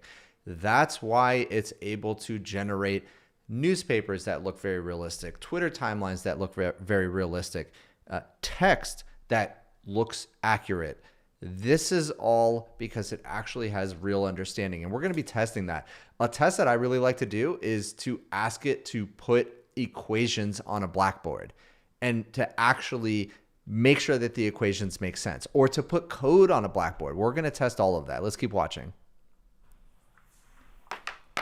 Now that's amazing. Yeah, thanks. To see another one of these in action, let's look at the other example that Gabe kicked off. So to give a little backstory about this, a few weeks ago, we beta tested the instant version of this model on El Marina under the codename duct tape. A few of you on the internet were like really good detectives and deduced that it was us, but we're going to announce that it was us. And so in this prompt, we basically asked that basically GPT Images 2 to go and find social media reactions to this duct tape model and basically quote people. And so we see quotes from Threads, LinkedIn, Reddit, etc. But I think an even crazier part is that we've also asked the model to put a QR code to chatgpt.com so that you can try out this model right now. for yourselves. And can we just make sure that it works? Yeah, I tried. Oh, nice, nice, nice. So image generation with thinking allows you to do really complex things, such as, so in this case, web search, synthesize answers, and put a QR code all in one image. But we have still more, and Alex will talk to you about these new details. So we've also made a lot of improvements in naturalness. And let me just kick off a few prompts. So like Gabe said earlier, our outputs can now just look like natural images. And you can actually trigger this by adding something like photorealistic, or also there are other variations like professional photography. And I've shot on iPhone or disposable camera. So in this first example, I'm just pretending we're back in 2015, was just when OpenAI was founded. But somehow there's GPT images too. So, and then basically, as you can see. Dang, that looks crazy real. Now, obviously, it's quite small, and we're going to be testing this ourselves, and we'll expand and look into it a little bit more. But I mean, that is unreal. Let's see if I can expand it. Did that do anything? No. It looks really good. All of the text is flawless. Everybody looks realistic. You obviously can't see the front of their faces except for the lecturer, but I mean, look at all the writing on the whiteboard. Really, really impressive. See, the model is actually able to replicate the tiny imperfections, graininess, and the lighting of the lecture hall. Even all the text on the slide right back. And the lecture plan that the model came up with are quite coherent. And beyond these like photorealism, I'm also very excited. The model is much more flexible now, and in particular, we can make really wide and really tall images, up to 1x3 and 3x1. So let's take a look at this. This is like one of our team's favorite style prompts, and it really demonstrates these ability to make really tall images, and it makes my neck super long. and like, I mean, this is really pretty cool, but I mean, maybe it's a bit hard to use as a profile picture or share, so you can also use this option to make it 1x1. I won't show this for interest of time. So for another fun example that combines both the aspect ratio and naturalness, I also have this asked the model to make a 360 image of the moon landing. And I think it looks like a 360 photo panorama, but we can also take a look in this panorama viewer that I vibe coded earlier. So, wow, as you can see, it's like actually a very consistent 360 image. You can also see the sun. All right, I stepped away for a second. Are Did they just say that you can do 360 images? Is that what they just said?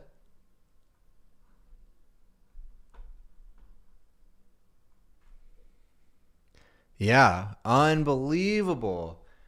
360-degree images. Wow. I guess it technically is just a 2D image warped in a certain way, right? I guess that's just how it works. It seems like, I guess I was more impressed than I should have been. Yeah, I mean, it still is very impressive. Don't get me wrong, but very impressive. Let's look at this again. So, wow. As you can see, it's like actually a very consistent 360 image. It's very cool. Also see the sun, and the shadows are also in the right direction. Holy moly, look at the LLM arena rating just came out for GPT Image 2. Look at it. Okay. Nice. And there's some let's see, I'll pause scene, but you have to look for it.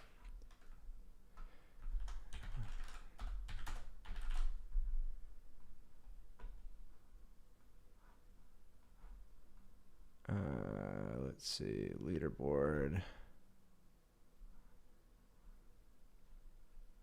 Where's image here?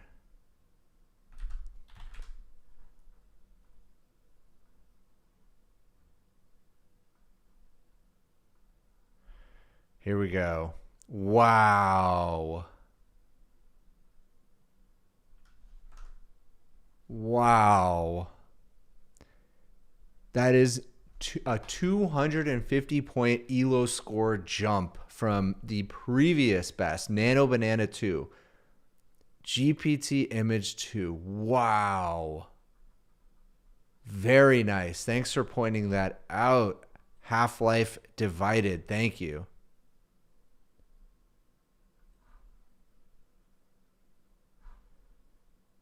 All right, we're going to keep watching this.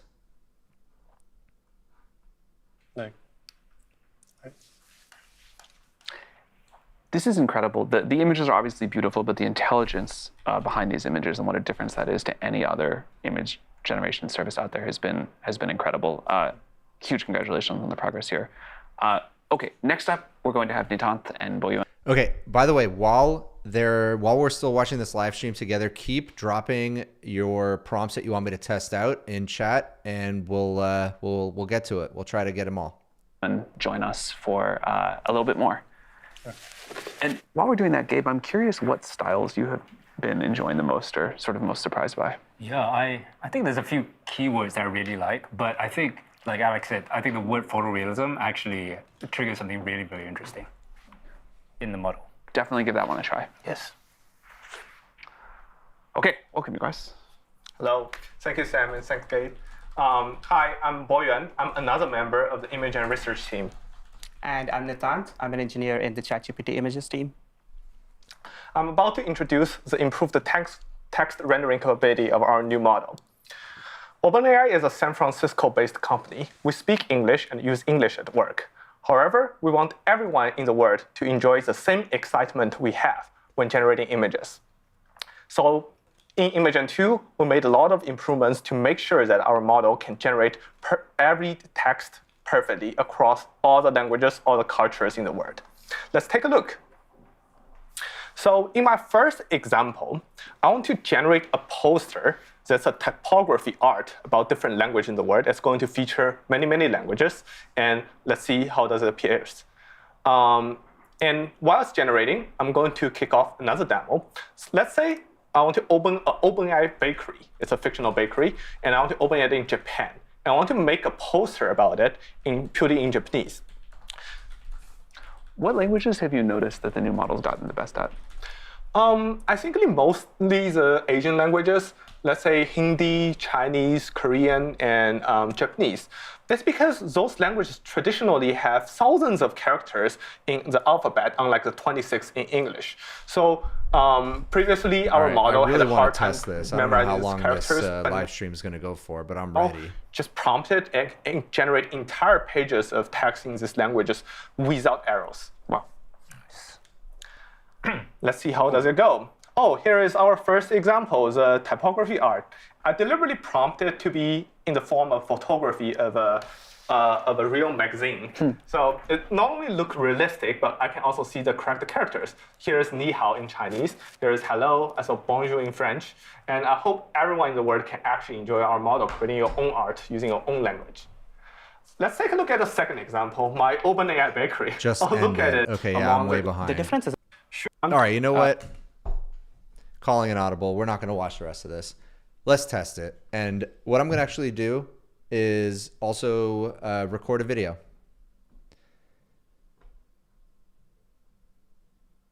Let's see if we can find the actual link for it. GPT-2 image news.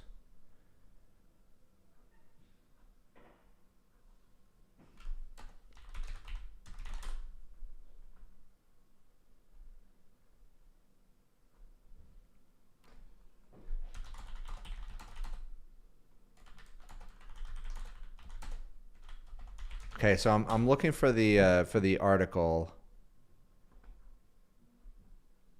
Come on, Google.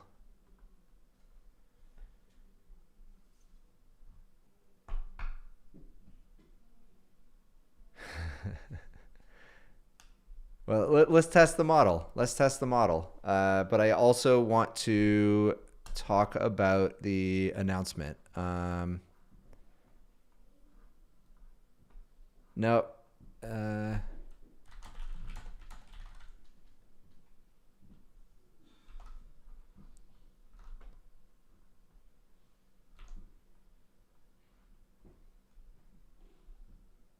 Here we go.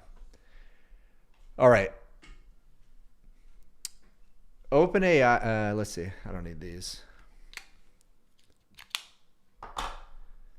Test, test. Can you guys hear me still? Yep. Okay. OpenAI just dropped GPT Image 2, and it is by far the best image generator on the planet. In fact, let me just jump to that real quick, because the gap between what was before and what we have now is incredible.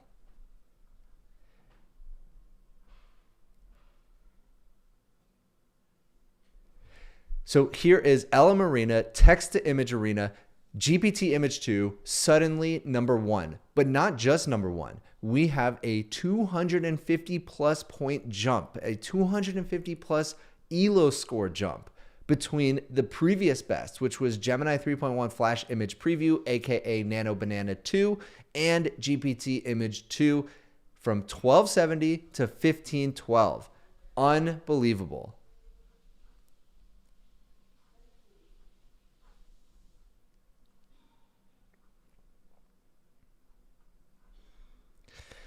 Introducing ChatGPT Images 2, a state-of-the-art image model that can take on complex visual tasks and produce precise, immediately usable visuals with sharper editing, richer layouts, and thinking level intelligence. This is what makes it special. It's not just that the image can be generated. It is that it is essentially a world knowledge model, just like ChatGPT, just like GPT 5.4. It has thinking mode. And it has thinking level intelligence. So we're going to put all of this to the test. We're going to be testing it towards the end of this video.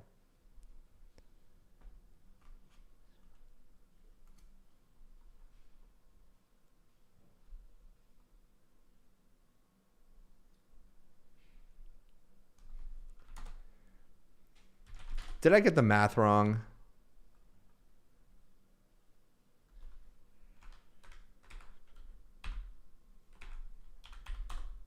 All right. No. Okay, 242. Fine. Come on. It was about 250. I was doing the math in my head.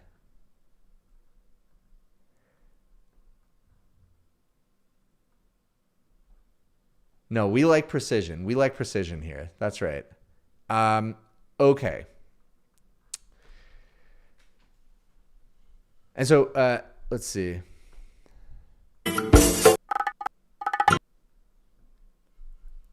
So before I tell you more about it, let's look at the demo example. Let's look at some of these real images coming from GPT Image 2. If I go full screen, does that work?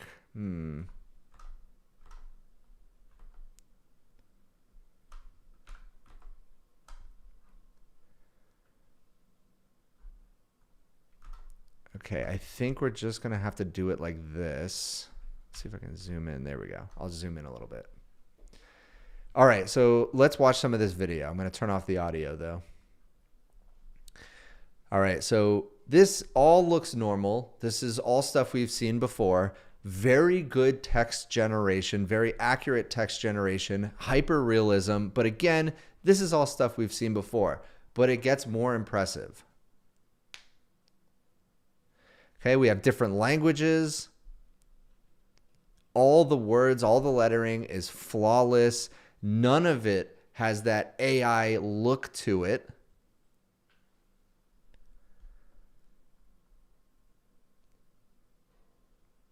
Very realistic. And look at that. Sorry, let's go back. Look at this transition. In a row. So what we're going to see is this chameleon being zoomed in on image by image. It's not a video, but the consistency is what's important here. Let's watch.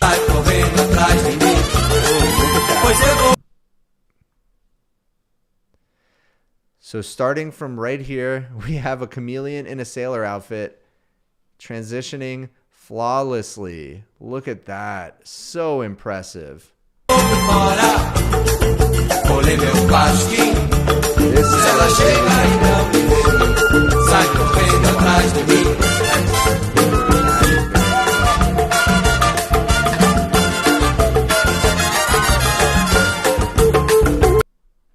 It's so loud. Sorry about that. Sorry about that. We're going to have to cut the audio anyways.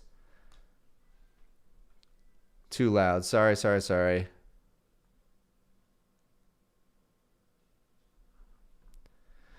All right.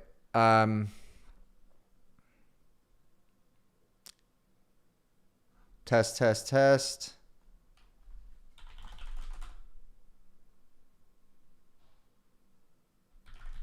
Okay, I need to redo that section. Sorry about that. I'm going to turn, I thought I turned it off, but I think when I went back to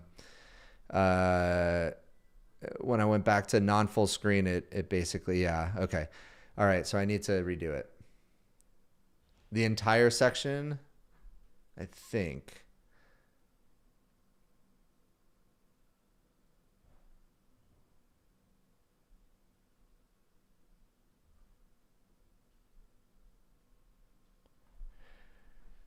All right, so here's a video showing off what we have.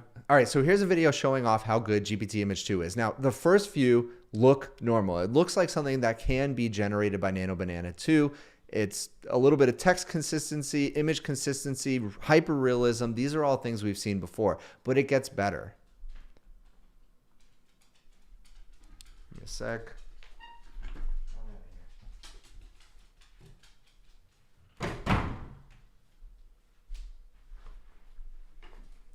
Sorry, doggy came in my office.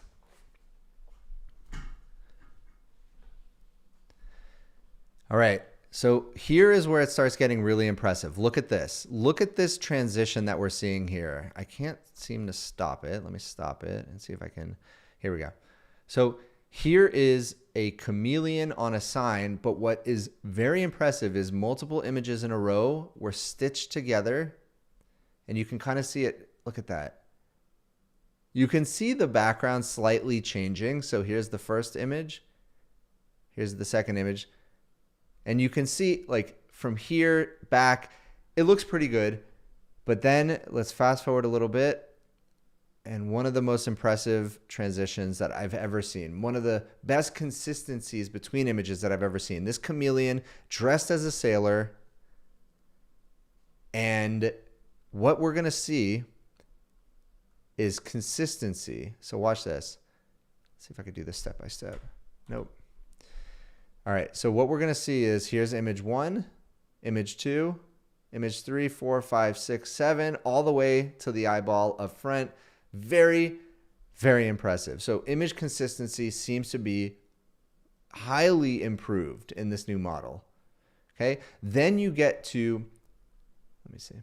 Then you get to text and readability and text generation in general, and that seems to be very impressive as well.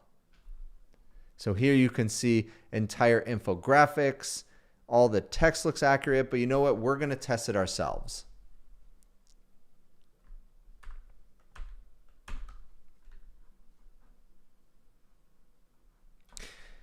So let's continue on this blog post. ChatGPT Image 2.0 is a step change in detailed instruction following, placing the related objects accurately and rendering dense text with the ability to generate across aspect ratios. It's also accurate across languages and uses its expanded visual and world knowledge to fill in the gaps for you, so you get smarter images with less prompting. That's the key. It understands the world. It is not just image generation, and then when you go to generate an image, it can't get things right in the image like equations and text, and this is what is going to make this model very special.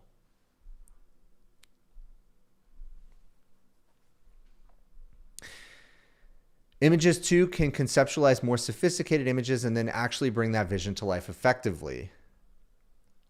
I mean, yeah, this is incredible. Every single grain of rice looks highly detailed. I don't see anything that looks inaccurate here. You can see the differences in every single grain. Zoom in on the rice, all up to 2K resolution. They literally said zoom in on the rice. And of course, my browser is not letting me do that. Okay, look at this right here. This is incredible. I guarantee if I were to put this image in front of you, you would not be able to tell that this is AI generated. All of the text, all of the handwriting looks so good. The paper itself looks so good. The little coffee stain in the top right, incredible detail.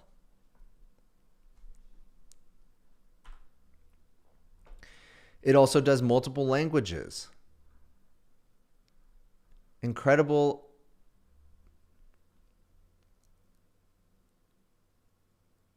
There's a GPT written on one of the rice. Did I miss that? Oh, zoom in. I literally cannot zoom in on it. Darn it. I see it. I see writing on the rice. Let's see if I can get this loaded up.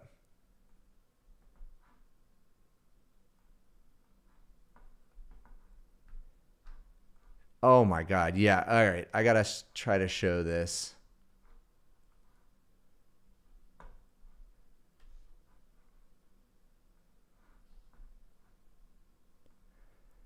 Give me a moment.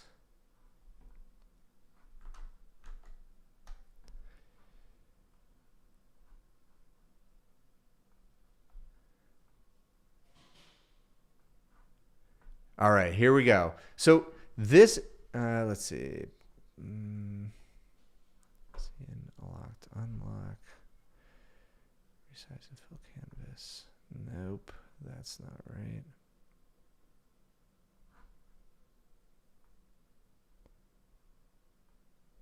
All right, so here is that great.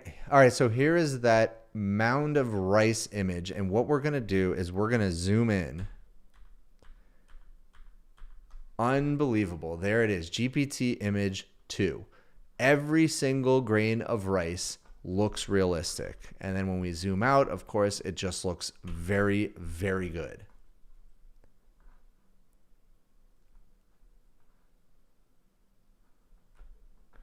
Keep dropping your prompts in chat, please. I'm going to test them all out.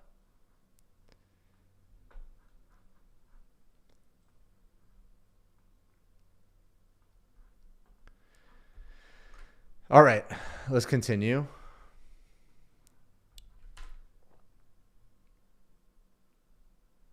Stylistic sophistication and photorealism, better able to capture defining characteristics of photos as well as cinematic stills, pixel art, manga, and other distinctive visual languages with greater consistency in texture, lighting, composition, and fine detail. Let's look. Very nice. Highly detailed, beautiful. I wouldn't be able to tell. I know a lot of artists out there are going to be very worried about this. I see it as just another tool in their quiver. And ultimately, at the end of the day, it still takes taste. You still have to know what looks good. Just being able to prompt something and having this flood of content, this flood of AI slop on the internet, even though the slop is now slightly better or 242 points better, it is still AI generated, and there has to be a human curating the experience. And that curation is done for other humans. Taste matters.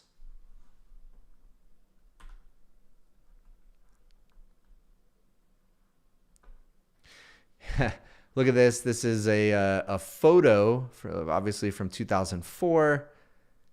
Unbelievable. Yep.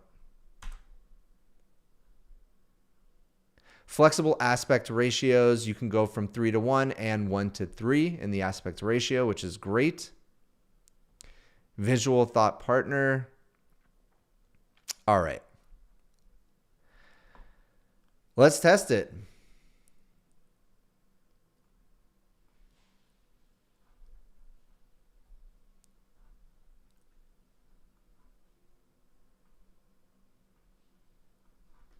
All right, so now let's just get into the testing. That's going to speak volumes because, of course, as an image model, you have to see it. Let's go.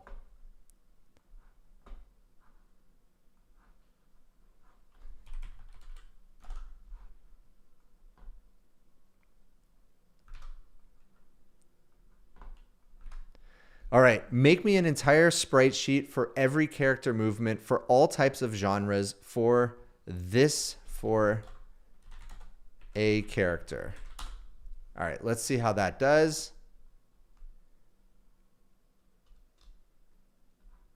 Interesting. It did not know to use the image generation. Maybe I should just switch over to ChatGPT/images to do this. Yeah. All right. Let's try it here. Make an entire sprite sheet for every character movement for all types of genres for a character. Okay. I mean, it switched back to ChatGPT, so I don't know why it didn't do that before.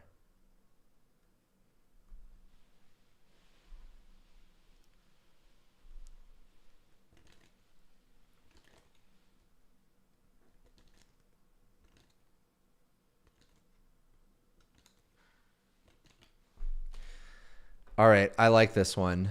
CJ the Creative, use a selfie image of you to generate yourself inside a hall of mirrors. Let's do that live.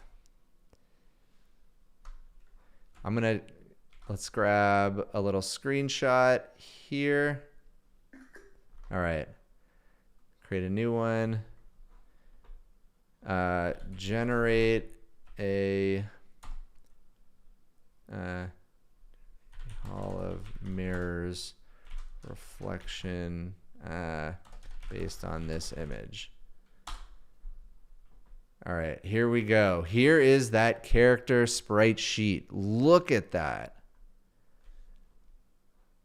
Okay, let's zoom in on it because it looks really good.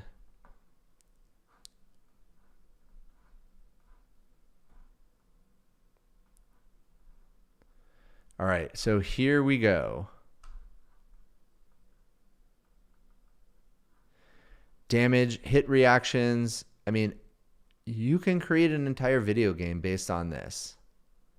Vehicles and rides, really nice. Sports, athletic, kick, punch, dodge, slide. All of this looks accurate. All of this looks really good. Stealth actions. Death animations. And yet, this is available right now. You can go use it right now. Oh, look how cool this is. Dash, after image, shield barrier, power up, aura. Here's portraits. Really nice. So very impressed with the first one. Keep dropping your prompts in chat, and I'll grab them and we'll test them out.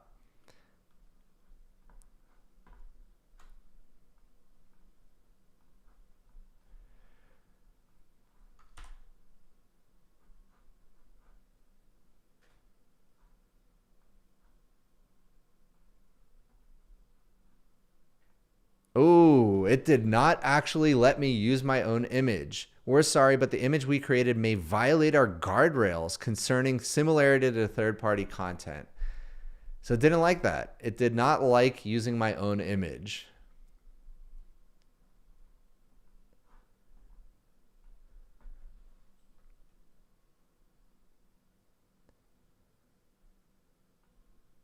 All right, we're going to test some of the world knowledge now. This is really where I think this model is going to stand out. So let's start with something simple.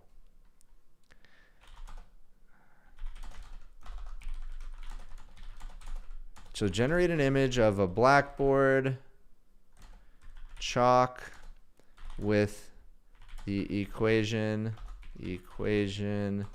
2 + 2 equals, and instead of the question mark, put the actual solution. Okay, so let's see if this works. Ask it to create a YouTube thumbnail. Yeah, we'll do that one too. I like that. Okay, so generate an image of a blackboard chalk with the equation 2 plus 2 equals question mark, and instead of the question mark, put the actual solution. This is testing its ability to actually do math in an image generation model. Yes, we're going to get more complicated than this.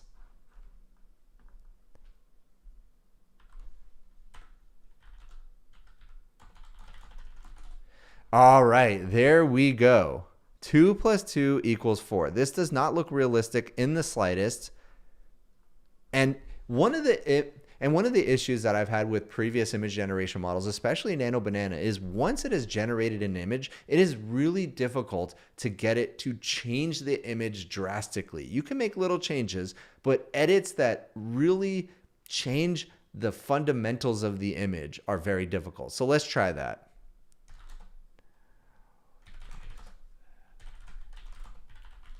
So make the hyper realistic.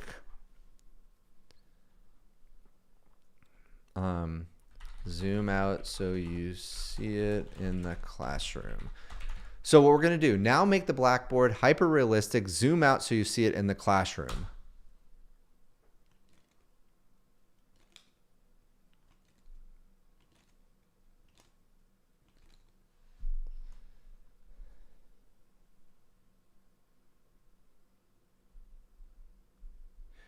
Okay, Romulo 4804, I love that. Can you get a working snake game code into a single image? We'll see. So we're going to test that out. That's really cool. All right, let's look at this one. This one looks much better. The writing itself is too nice. I'm very impressed that it was actually able to change the image so drastically. The actual room looks really good. Let's say make the text on the board a little messier.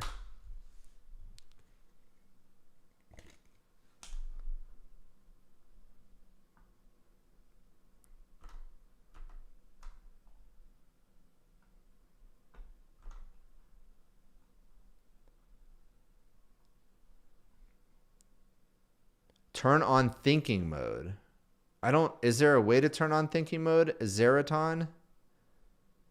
There's only create an image. I don't see thinking mode. I think it's thinking by default, or no, I mean, I don't know if an image actually thinks.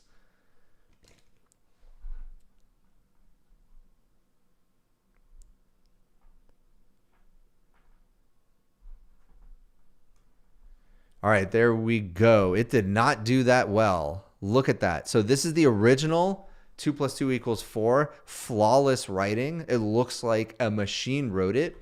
Then I said, make the text on the board a little messier.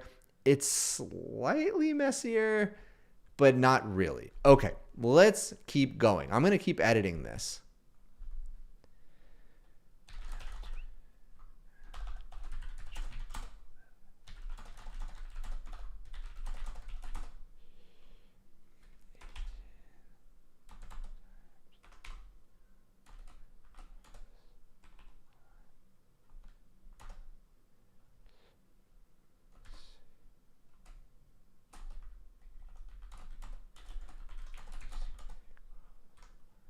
All right.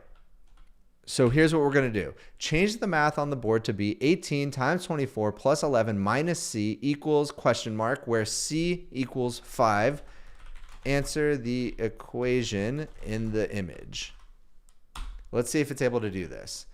Now, I'm going to have to get out my calculator and also do it in parallel. So 18 times 24 plus 11 minus 5. The answer should be 438. Let's see.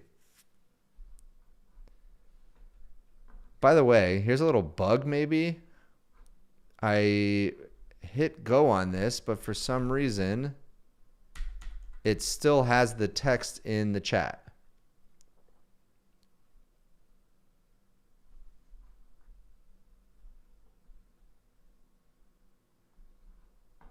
Turn on thinking in the top left. Yes, thank you, thank you, thank you. Okay.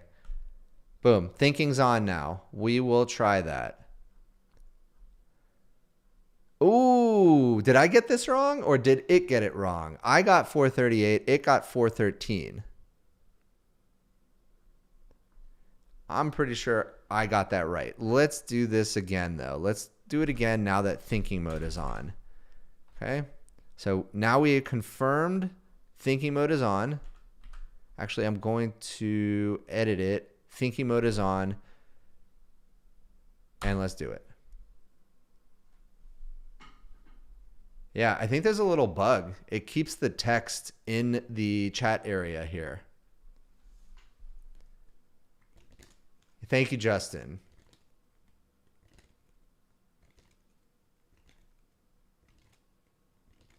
Yeah. Meta junkie frequency, I don't know why either. This is definitely a bug. Vibe coding ChatGPT itself.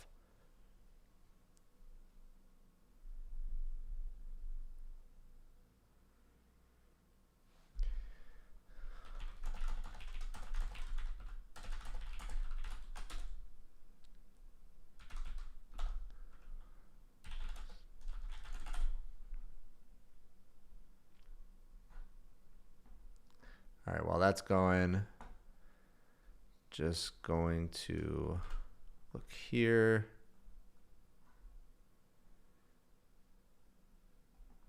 Ooh, that's beautiful. Look at that. Build the next thing with ChatGPT.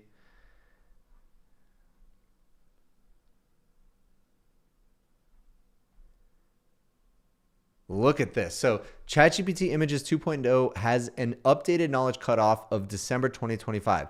Knowledge cutoff and intelligence that allows it to expertly handle tasks end to end, from copywriting to analysis to design composition. This is a infographic of Cantor's diagonalization. And I am guessing it's correct.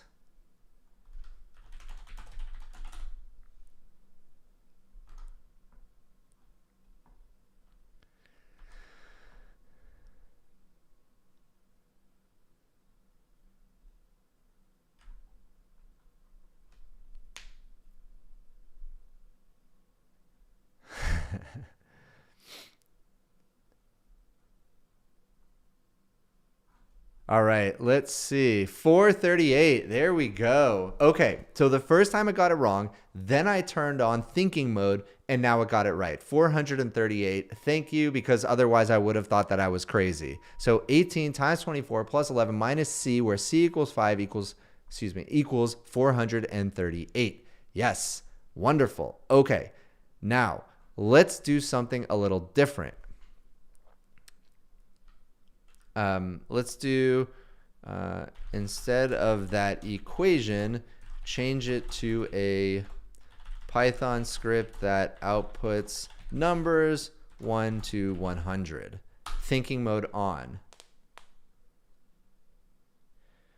Okay. Ooh, and it looks like Jonah is telling me, and it looks like it's not censoring people either, although I had trouble earlier. Maybe it won't with more public folks. Let's try Elon Musk.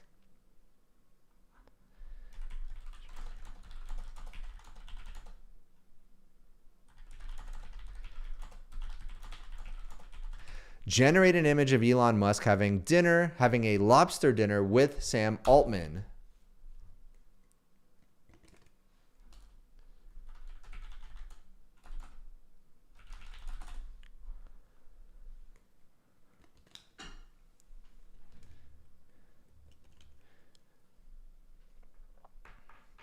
How do you enable thinking?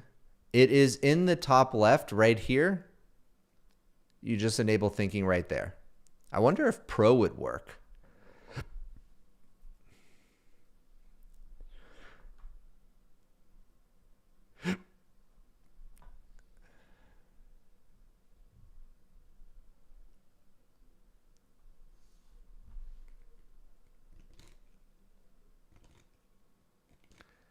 CJ the Creative, so you can never generate a picture of yourself, Matt. That would be sad. I think maybe you can. I'm not sure. Let's try it out. This is taking a long time for this generation. Yeah, this is not even Pro.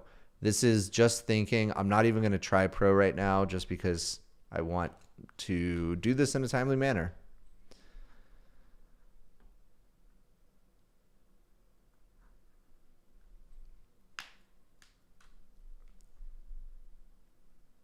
All right, you know what? I can do multiple in parallel. Let's do another one. So here's another one. We're going to let it try to generate a map and hopefully understand how to route correctly through the map. So make me a correct route map of the driving route from downtown Oakland to the Academy of Science in San Francisco. Let's see if it's able to do that. Okay, I'm going to grab some others.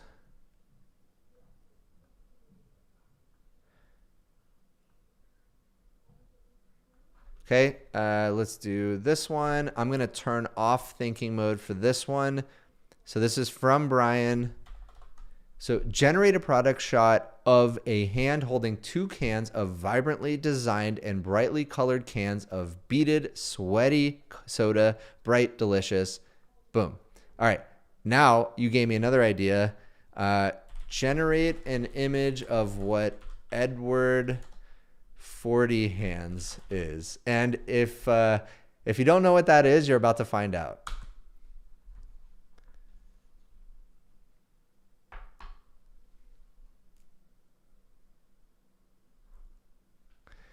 Okay, let's do another one. I'm going to turn thinking mode back on while those are going. Generate the code for a working, simple snake game. Generate an image with the code. So generate an image with the code for a working, simple snake game with thinking on. All right, let's throw in a few others. YouTube thumbnail. So create a YouTube thumbnail for YouTuber Matthew Berman. Let's see if it even knows who I am, or if it does, maybe web search to figure it out a little bit. There we go. Driving route is done. All right. Ooh, that's horrible. Make me a correct route of the driving route from downtown Oakland to the Academy of Science in San Francisco. This is really bad. This is really bad. This doesn't look anything like it. Now, Jonah actually created one that looks a lot better. Let me show you that.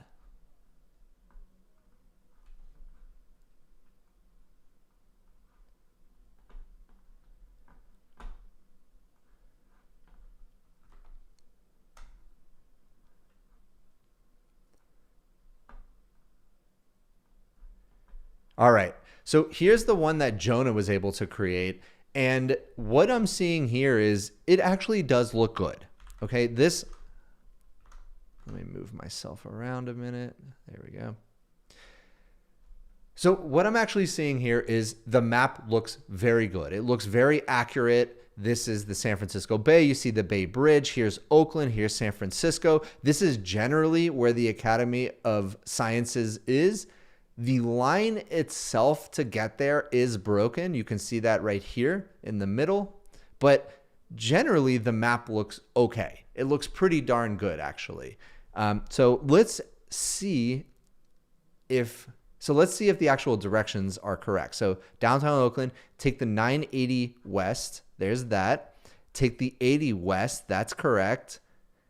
After crossing into San Francisco, exit to the 101. I think that would be like right here, but it starts up here. This is not the 101. And if this is the Golden Gate Bridge, it is in the wrong spot. This is not where the Golden Gate Bridge is. It is actually over here. Hopefully you can see my cursor. So yeah, not quite, but definitely better than what I was able to get out of it.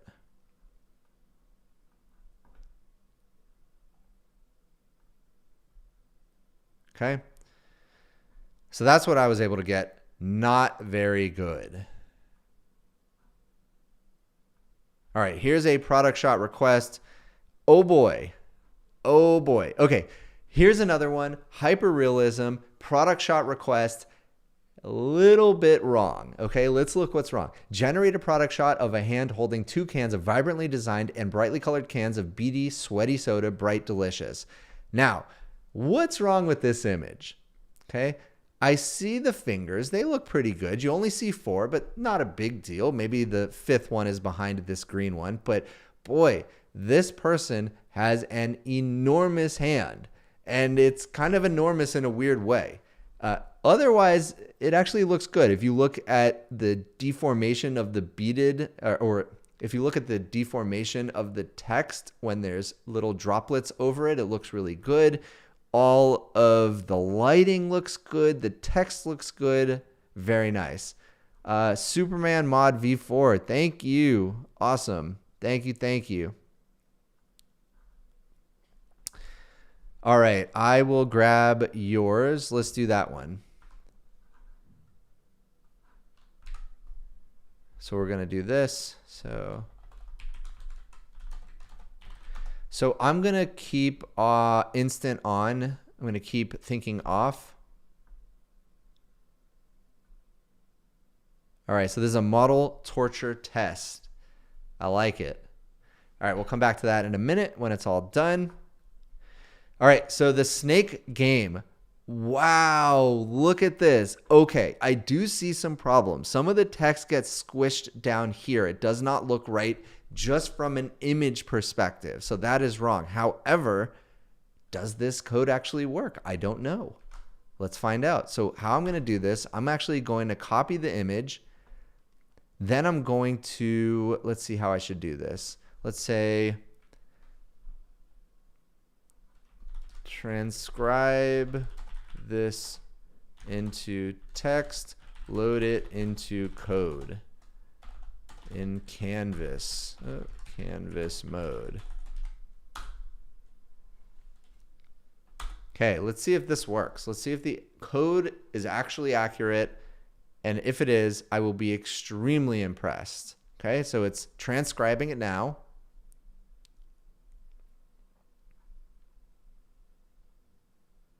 I mean, the code looks decent.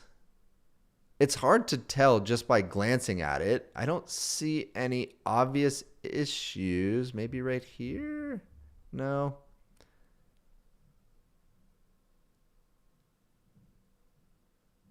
All right. I mean, it ends correctly. Let's run it.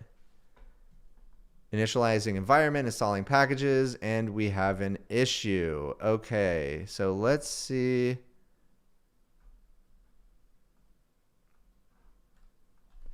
Let's see if we can.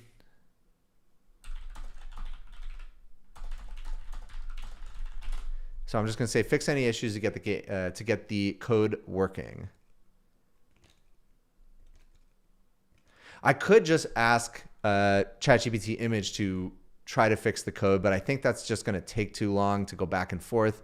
But let's see how much actually changes. And we're seeing the line that's being edited in the moment.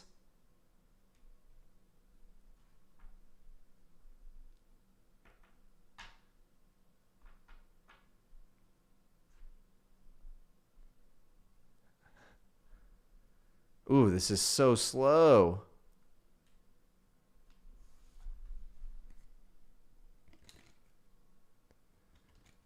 Gosh, this is so slow. We're going to have to come back to this. All right, let's keep going. Here we go. So we have generate an image, 3:1, photo real, rainy glass studio, title, image model torture test, date, okay, 7 cups numbered 1 to 7, 5 pencils, 3 keys, 2 consistent people, 2x3 comic, UI 67%, 82%, 9x41, no gibberish. Let's see.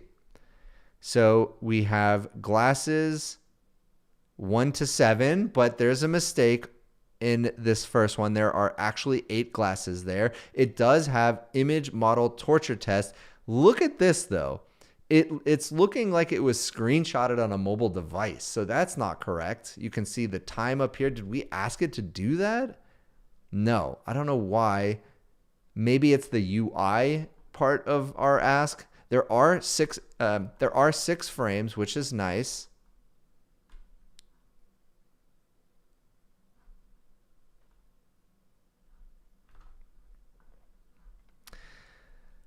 So let's see. There are again 8. This one has 7. This one has 7. This one has 8, and this one has 8 again. So that's not right. I'd say the character consistency is excellent. Very realistic. There are, what did we ask for? We said 5 pencils, 3 keys. There are 5 pencils and 3 keys in the first one. Here there are 2 pencils, 3 keys, 2 pencils, 3 keys. Here's 5 pencil, no keys. So definitely made some mistakes. This was a great prompt to try it out on.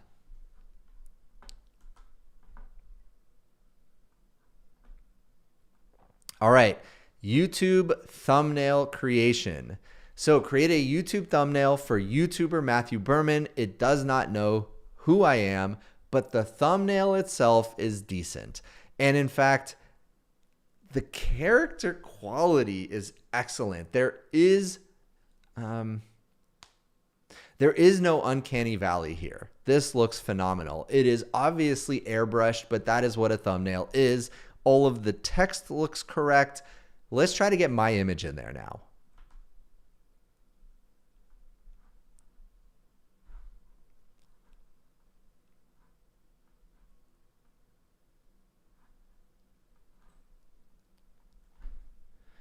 All right, so actually let's edit it. So we're gonna click edit. I'm gonna drop my image. Oops. Drop my, come on, where are you? Oh, there's another bug. Yeah, it won't let me actually drop an image in the edit. It almost did. There we go. Okay, so I'm gonna, nope, you've already uploaded this file. Okay, so I'm gonna say, instead use my face in the thumbnail. Let's see if it's able to do that.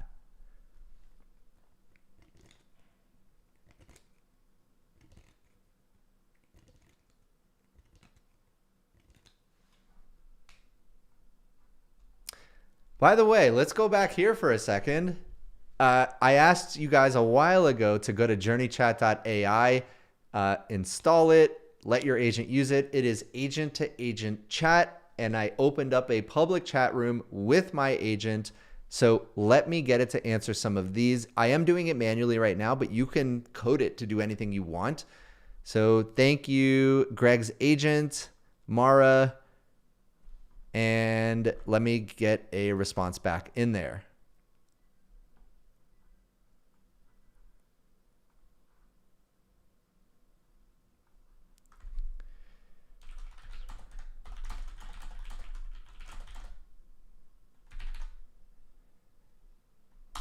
All right, I just told it to respond. I don't know what it's going to say. So we'll see.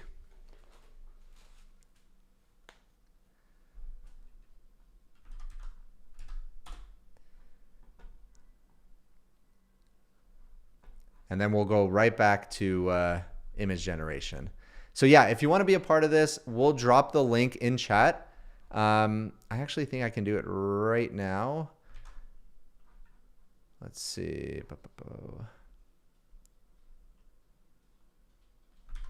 I'm going to drop it in chat if you guys want to play along. Okay, so if you want to join this conversation with your agent, try out journeychat.ai, which is a product I've been working on just for fun. It's very experimental. Who knows what's going to happen with it? Go ahead and do it.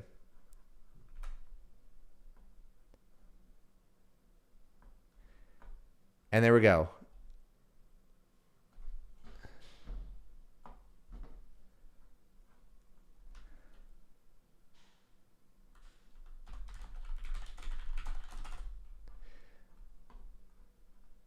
Bam. So if you want my agent to respond to yours, go ahead and try it. All right, let's switch back. Hey, look at that. It even did the face that I actually do. Same face with the headache face. That's really good. That's really good. All right, so this is incredible. This worked very, very well. It basically copy pasted my face. Very Nano Banana in that way. Nano Banana is great as taking a face and inserting it into an existing image, but I would say this is fantastic. Let's say now make it like a Mr. Beast style thumbnail, but with my face. All right, while that's going, let me pull up another one. Oh, it did not like what I asked it for. Generate an image of what Edward 40 Hands is. We're sorry, but the image we created may violate our guardrails. Oh, interesting. Concerning similarity to third-party content. Oh, I see. No, no, it doesn't violate it. It's a drinking game for college students. All right, here we go. Wow. This looks really good. $10 million challenge. Definitely like highly photoshopped look. It has my face. The Beast logo back there, that is the actual Beast logo. So that is surprising. Tell it to generate an image of a working Arduino circuit. All right, maybe I'll try that. Berman HQ. This is very impressive. Very, very impressive. There we go. Edward 40 Hands, the classic college drinking game. It doesn't actually look like the tape is going around their hands. You can see some of the fingers are kind of off there. And there you go. Get 2 40-ounce beers, tape them to your hands, put both bottles in your mouth, drink simultaneously. Let's not include this in the video, though. Finish both bottles as fast as you can. Winner is the fastest to finish both. Pretty darn good. All right, now let's see the code. So back to the snake game. Most of this code was generated by GPT Image 2, and let's run it. Nope, still having an issue, it looks like. Too bad. Nope, still can't run it. Okay, no good. We're gonna move on from this one.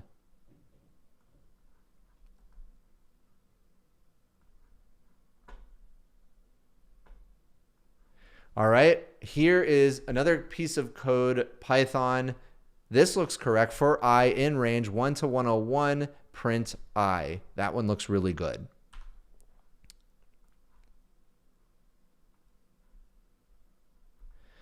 And it does not censor. Look at this. Sam Altman, Elon Musk having dinner. They both look highly accurate, very accurate. And now make one of the lobsters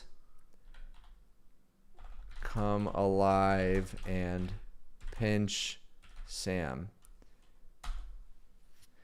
Okay, so we're going to try that.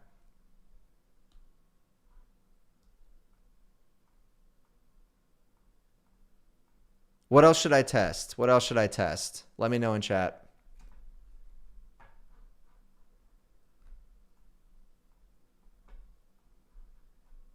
Okay, we're going to stick around for this one.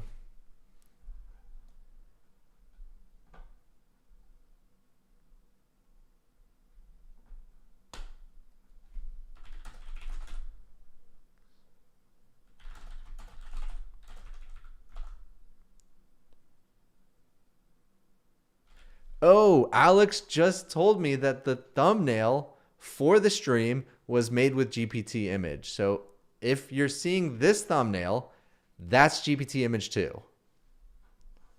Character consistency. Okay. Look at that. Yes.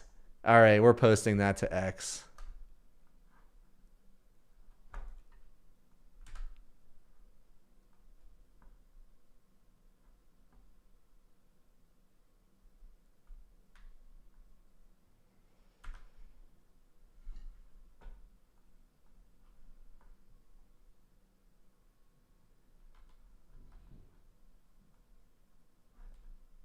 Okay, all right, here's what we're also going to do. So this is part of a video that I'm recording to actually put out as a video on demand on YouTube. And if you're watching this video, the thumbnail that we have for this video was generated by GPT Image 2. Could you tell?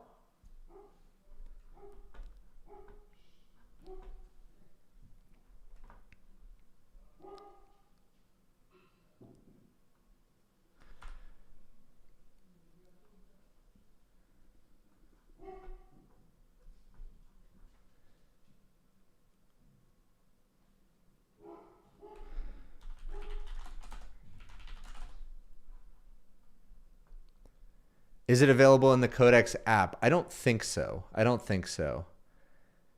Okay. All right. I got a new one. This is going to be fun. Let's see.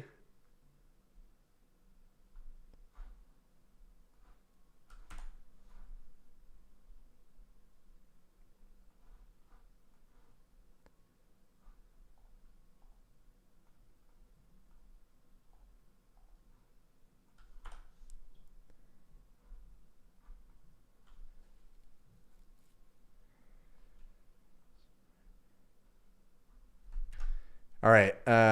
Show me a 6-panel image of this person going from baby to elderly. All right. Let's see how well it does this.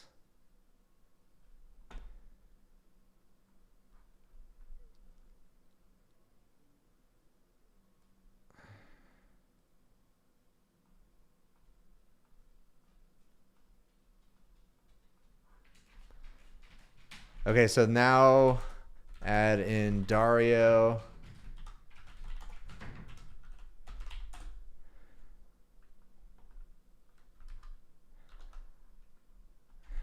Now add in Dario Amade.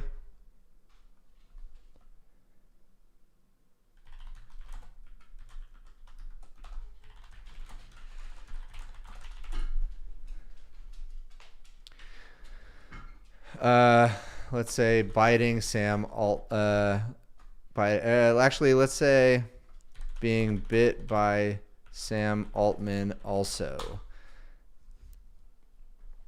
All right, so we got the lobster biting Sam, Sam biting Dario. That sounds like a good time. Oh, yeah, no, I think it does. So let's see, I'll throw that on. So Gareth Hood, I would be very surprised if it could do a 360-degree panoramic image and the two ends line up. I think they showed that off during the stream. I think it actually did it quite well. All right, let's talk about that in a second. But I think it's possible. By the way, drop it in chat. How would I actually test that? Once the image is generated, where do I actually load it up to?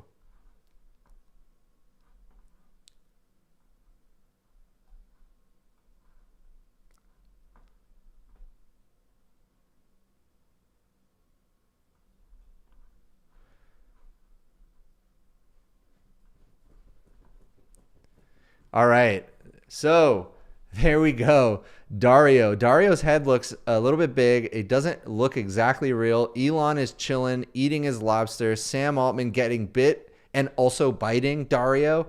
And all the food looks real. The glass, the shadows, the reflections, everything looks incredible. The only thing that doesn't look very real is Dario's face.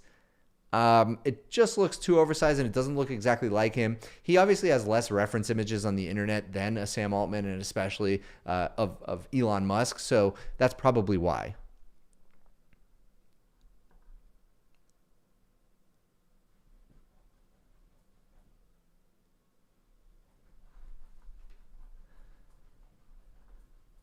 All right, last one. Here is what it thinks I looked like at different ages. Here's me today. This is, oh my God. I have to be honest, that looks like my dad. That is crazy. That is crazy. Let me read it again just so we have that in the video. So here's my image and I say, show me a 6-panel image of this person going from baby to elderly. Okay, this is absolutely what my dad looks like. That is wild. That is wild. This does not look like me. None of these other ones look like me as a kid. And you'd be probably pretty surprised, as it seems GPT Image 2 is as well. I had straight blonde hair as a kid. So it did not know that. How could it know that? Because now I have this hair. But the older one, I mean, that is very accurate. Very accurate. So it does much better at making somebody older, not so much at making them younger. All right. Let's do, I like that one. Okay. Ask how London will look in 50 years. Adiko 71. All right. Let's see. Image. Make an image of how London will look in 70 years.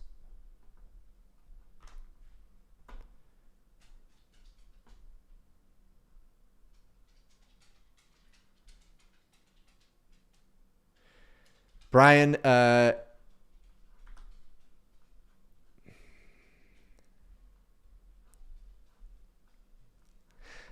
Brian, you asked if this looks like my kid. Nope, this looks nothing like my kid. These look nothing like me. I'd say probably this one, if I had slightly different hair, looks a little bit like what I looked like as a kid, but really it's way off.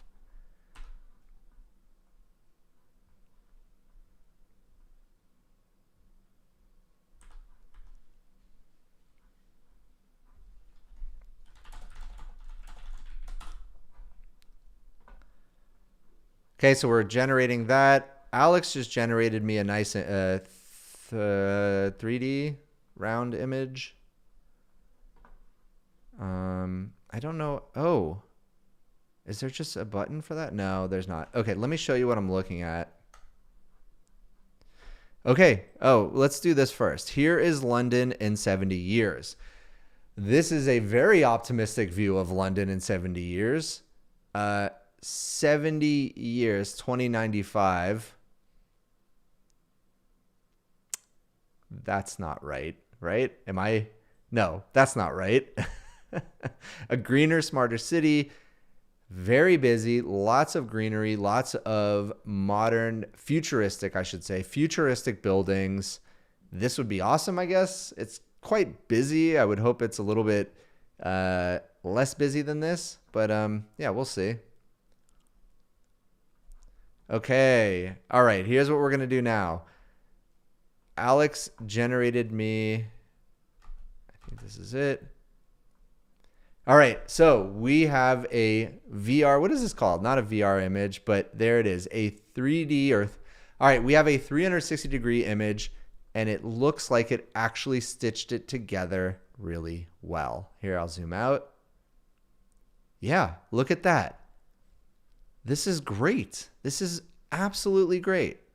That is not what my office looks like, but how would it know outside of just what's back here? This is exactly what my office used to look like at my old house, my old studio. And there we go. This is fantastic. Very impressive. Yeah, and it stitched it together perfectly. So I'd say this is a success.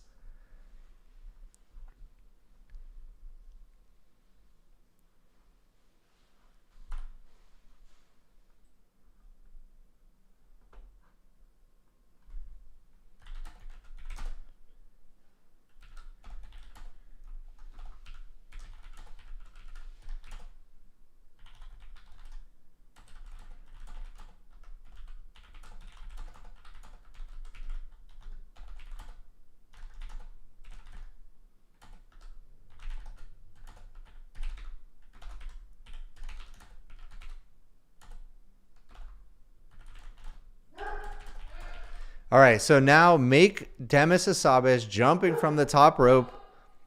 Make Demis Hassabis jumping from the top rope like a pro wrestler onto Elon with an elbow. Make it off this image. Let's see if it's able to do that. And I think this will be the last one, and then we'll call it. You know what? You remember the marble test we used to do? Let's see if we could do that here. So there's a cup.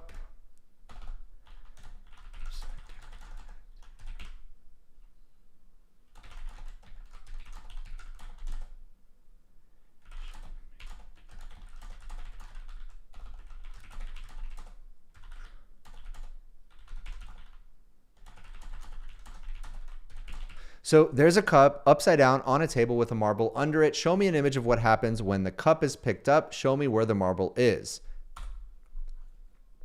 Okay. And there we go. That Oh my gosh, that does not look like Demis Hassabis. In fact, that looks like Dinesh from Silicon Valley.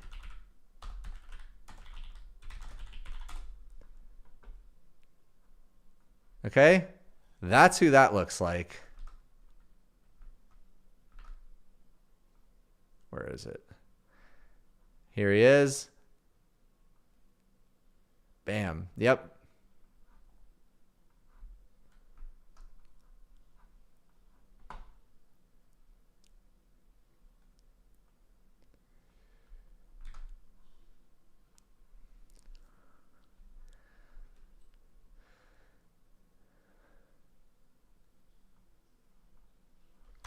All right. Marble. There it is. So the famous marble test we used to run to test the intelligence of the models, which basically became saturated with the text LLMs, the large language models, now looks to be saturated with image models. There's a cup upside down on a table with a marble under it. Show me an image of what happens when the cup is picked up. Show me where the marble is. And there it is. Fantastic. The hand looks overly photoshopped, but the marble's right there exactly where you would expect it.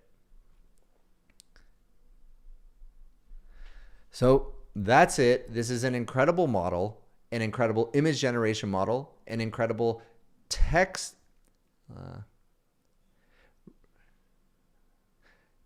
And the image generation, the image model is great at rendering text and images, rendering graphs, and obviously has world knowledge and actual thinking, actual logic. Very impressive. If you enjoyed this video, please consider giving a like and subscribe, and I'll see you in the next one. All right. Let's do the transition.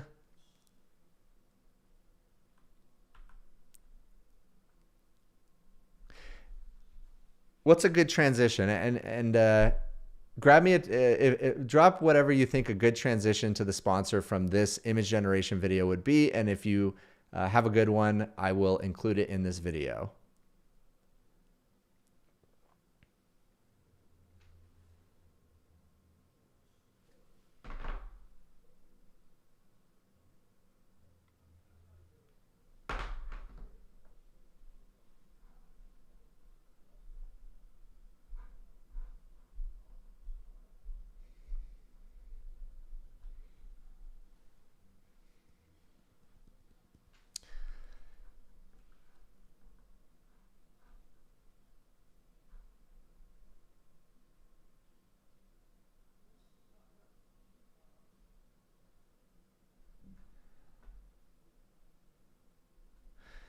All right, I'm going to just make one up. And if you think ChatGPT Image 2 is great at generating... no, I don't like that, actually. Let's see. And if you think this image generation model is great at creating product images, let me tell you about this product. Oh, zoom into the rice for the sponsor. Fantastic. Patrick Johnson's. Yes.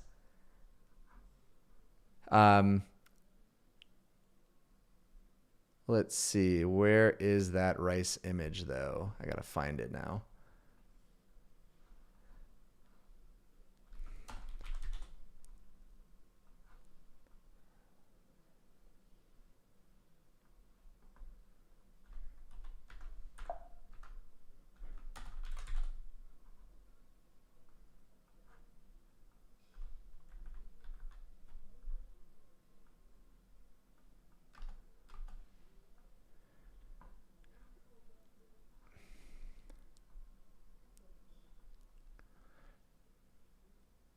All right, we're going to have to do this a little bit in post, but we'll see.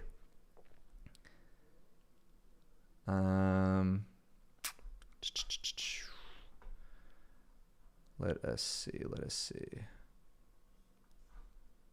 All right. Oh, and look what else I see on this grain of rice. Let's zoom in. It's the sponsor of today's video. All right. I like that one. Thank you. That was great.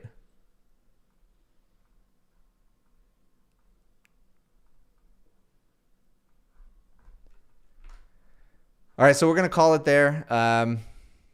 Thank you all for joining. We just reopened our Discord, or it's open. We're cleaning it up right now. So if you want to be part of the community, go into the Discord. We'll drop a link in the chat. I'll put it in the description of this video. We are refreshing our Discord link. Go check us out, forwardfuture.ai. Follow me on Twitter at forwardfuture. Follow me on Twitter, actually, at Matthew Berman. And yeah, we'll do more streams. Thanks for joining. So see you, everybody. I got to find out how to end this stream. You'll watch me awkwardly do that.